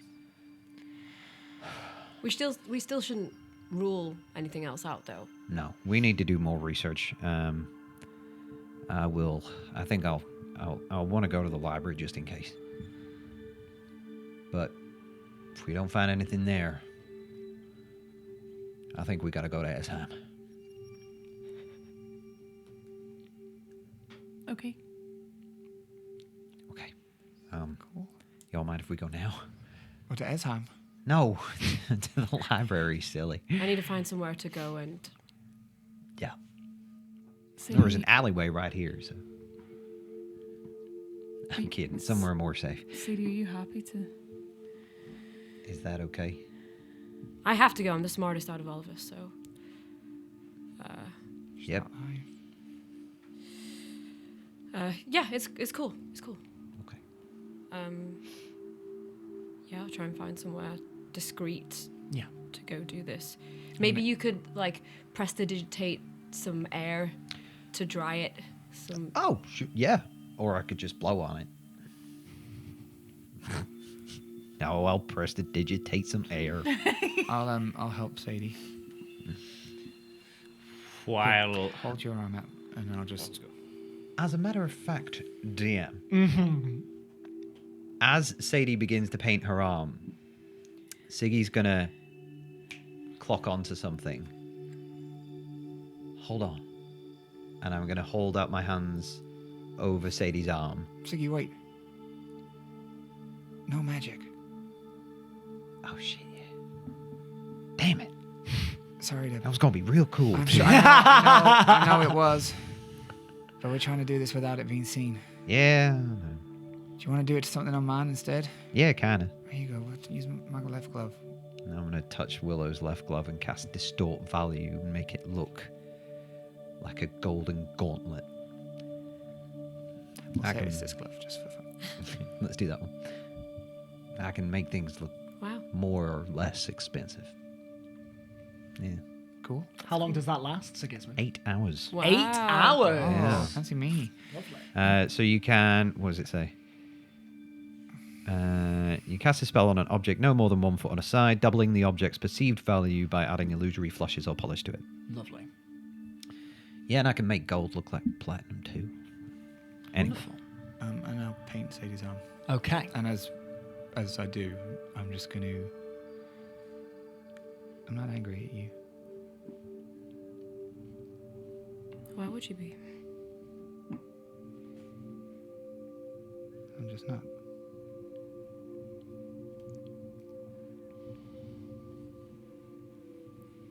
Good. I'm sorry if... I hate the thought of causing upset to anybody, so... You didn't. She's trying to look very unbothered by what's going on, but it's kind of sad to her that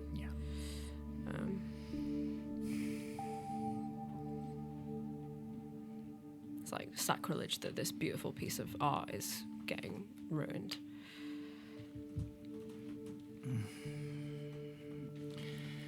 You need to get back home, so... This will help with that. Thank you. Okay.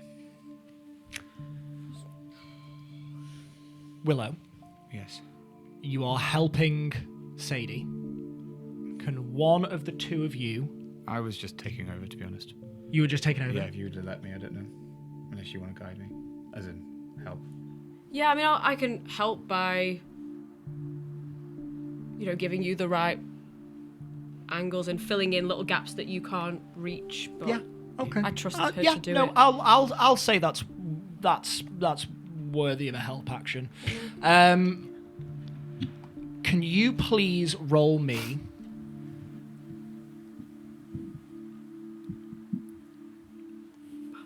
either a sleight of hand or a performance check, unless you would argue that it was something different that Willow would use. Either way, guidance. Thank you. Guidance. No, I'll go for sleight of hand. Oh, just get that bit Do I have right there. advantage? Oh, yeah. And there's a little crack that you missed. Yeah, we're good. 25. 25. No, sorry. 21. Still pretty good. Thank you very much.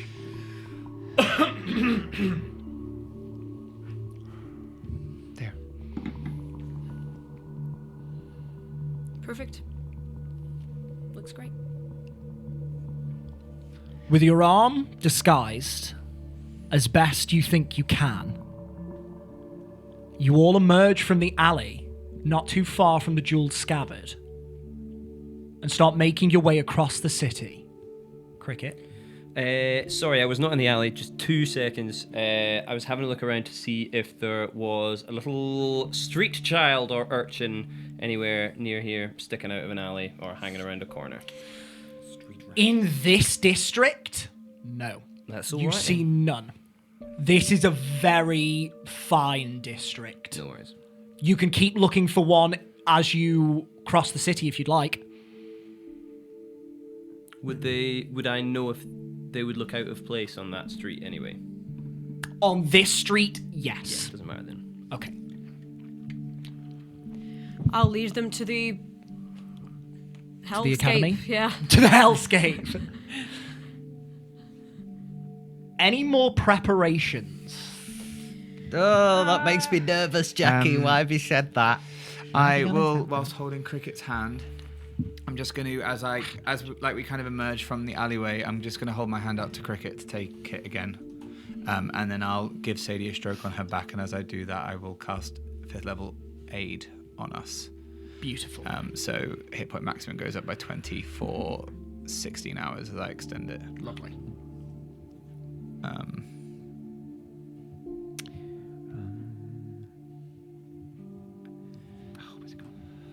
Big. When we get closer, then Tony will cast enhanceability again on Siggy and Sadie, but intelligence. Lovely. Make a note of that.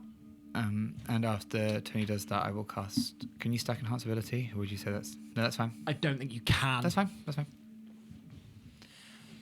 As the enhanceability charisma goes, because you've just cast the intelligence one, you notice her posture just drop. And like the glint in her eye gone.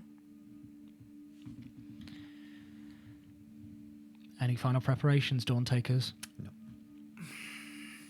And with that, you start making your way towards the Royal Belladrinian Arcanic Research Academy. And I think that is where we are going to end tonight's session. Going to college, baby! Yeah, baby! I'm so excited. Oh, thank you so much to Sadie for interrupting Sigismond's little midnight meeting. But also for your fantastic little bits of conversation with Antonia. And thank you to you, Antonia, in turn for those. Thank you, Willow and Cricket, for some more gorgeous, sensational moments between those two characters. And thank you to Sigismond for beginning your investigation into the Sword of Songs. We will see what else is revealed next time. As per usual, thank you to you at home for watching. Please join us again next time, where the players keep researching the Sword of Songs at the RBARA. Until then, adventurers, keep on keeping on. Peace and love.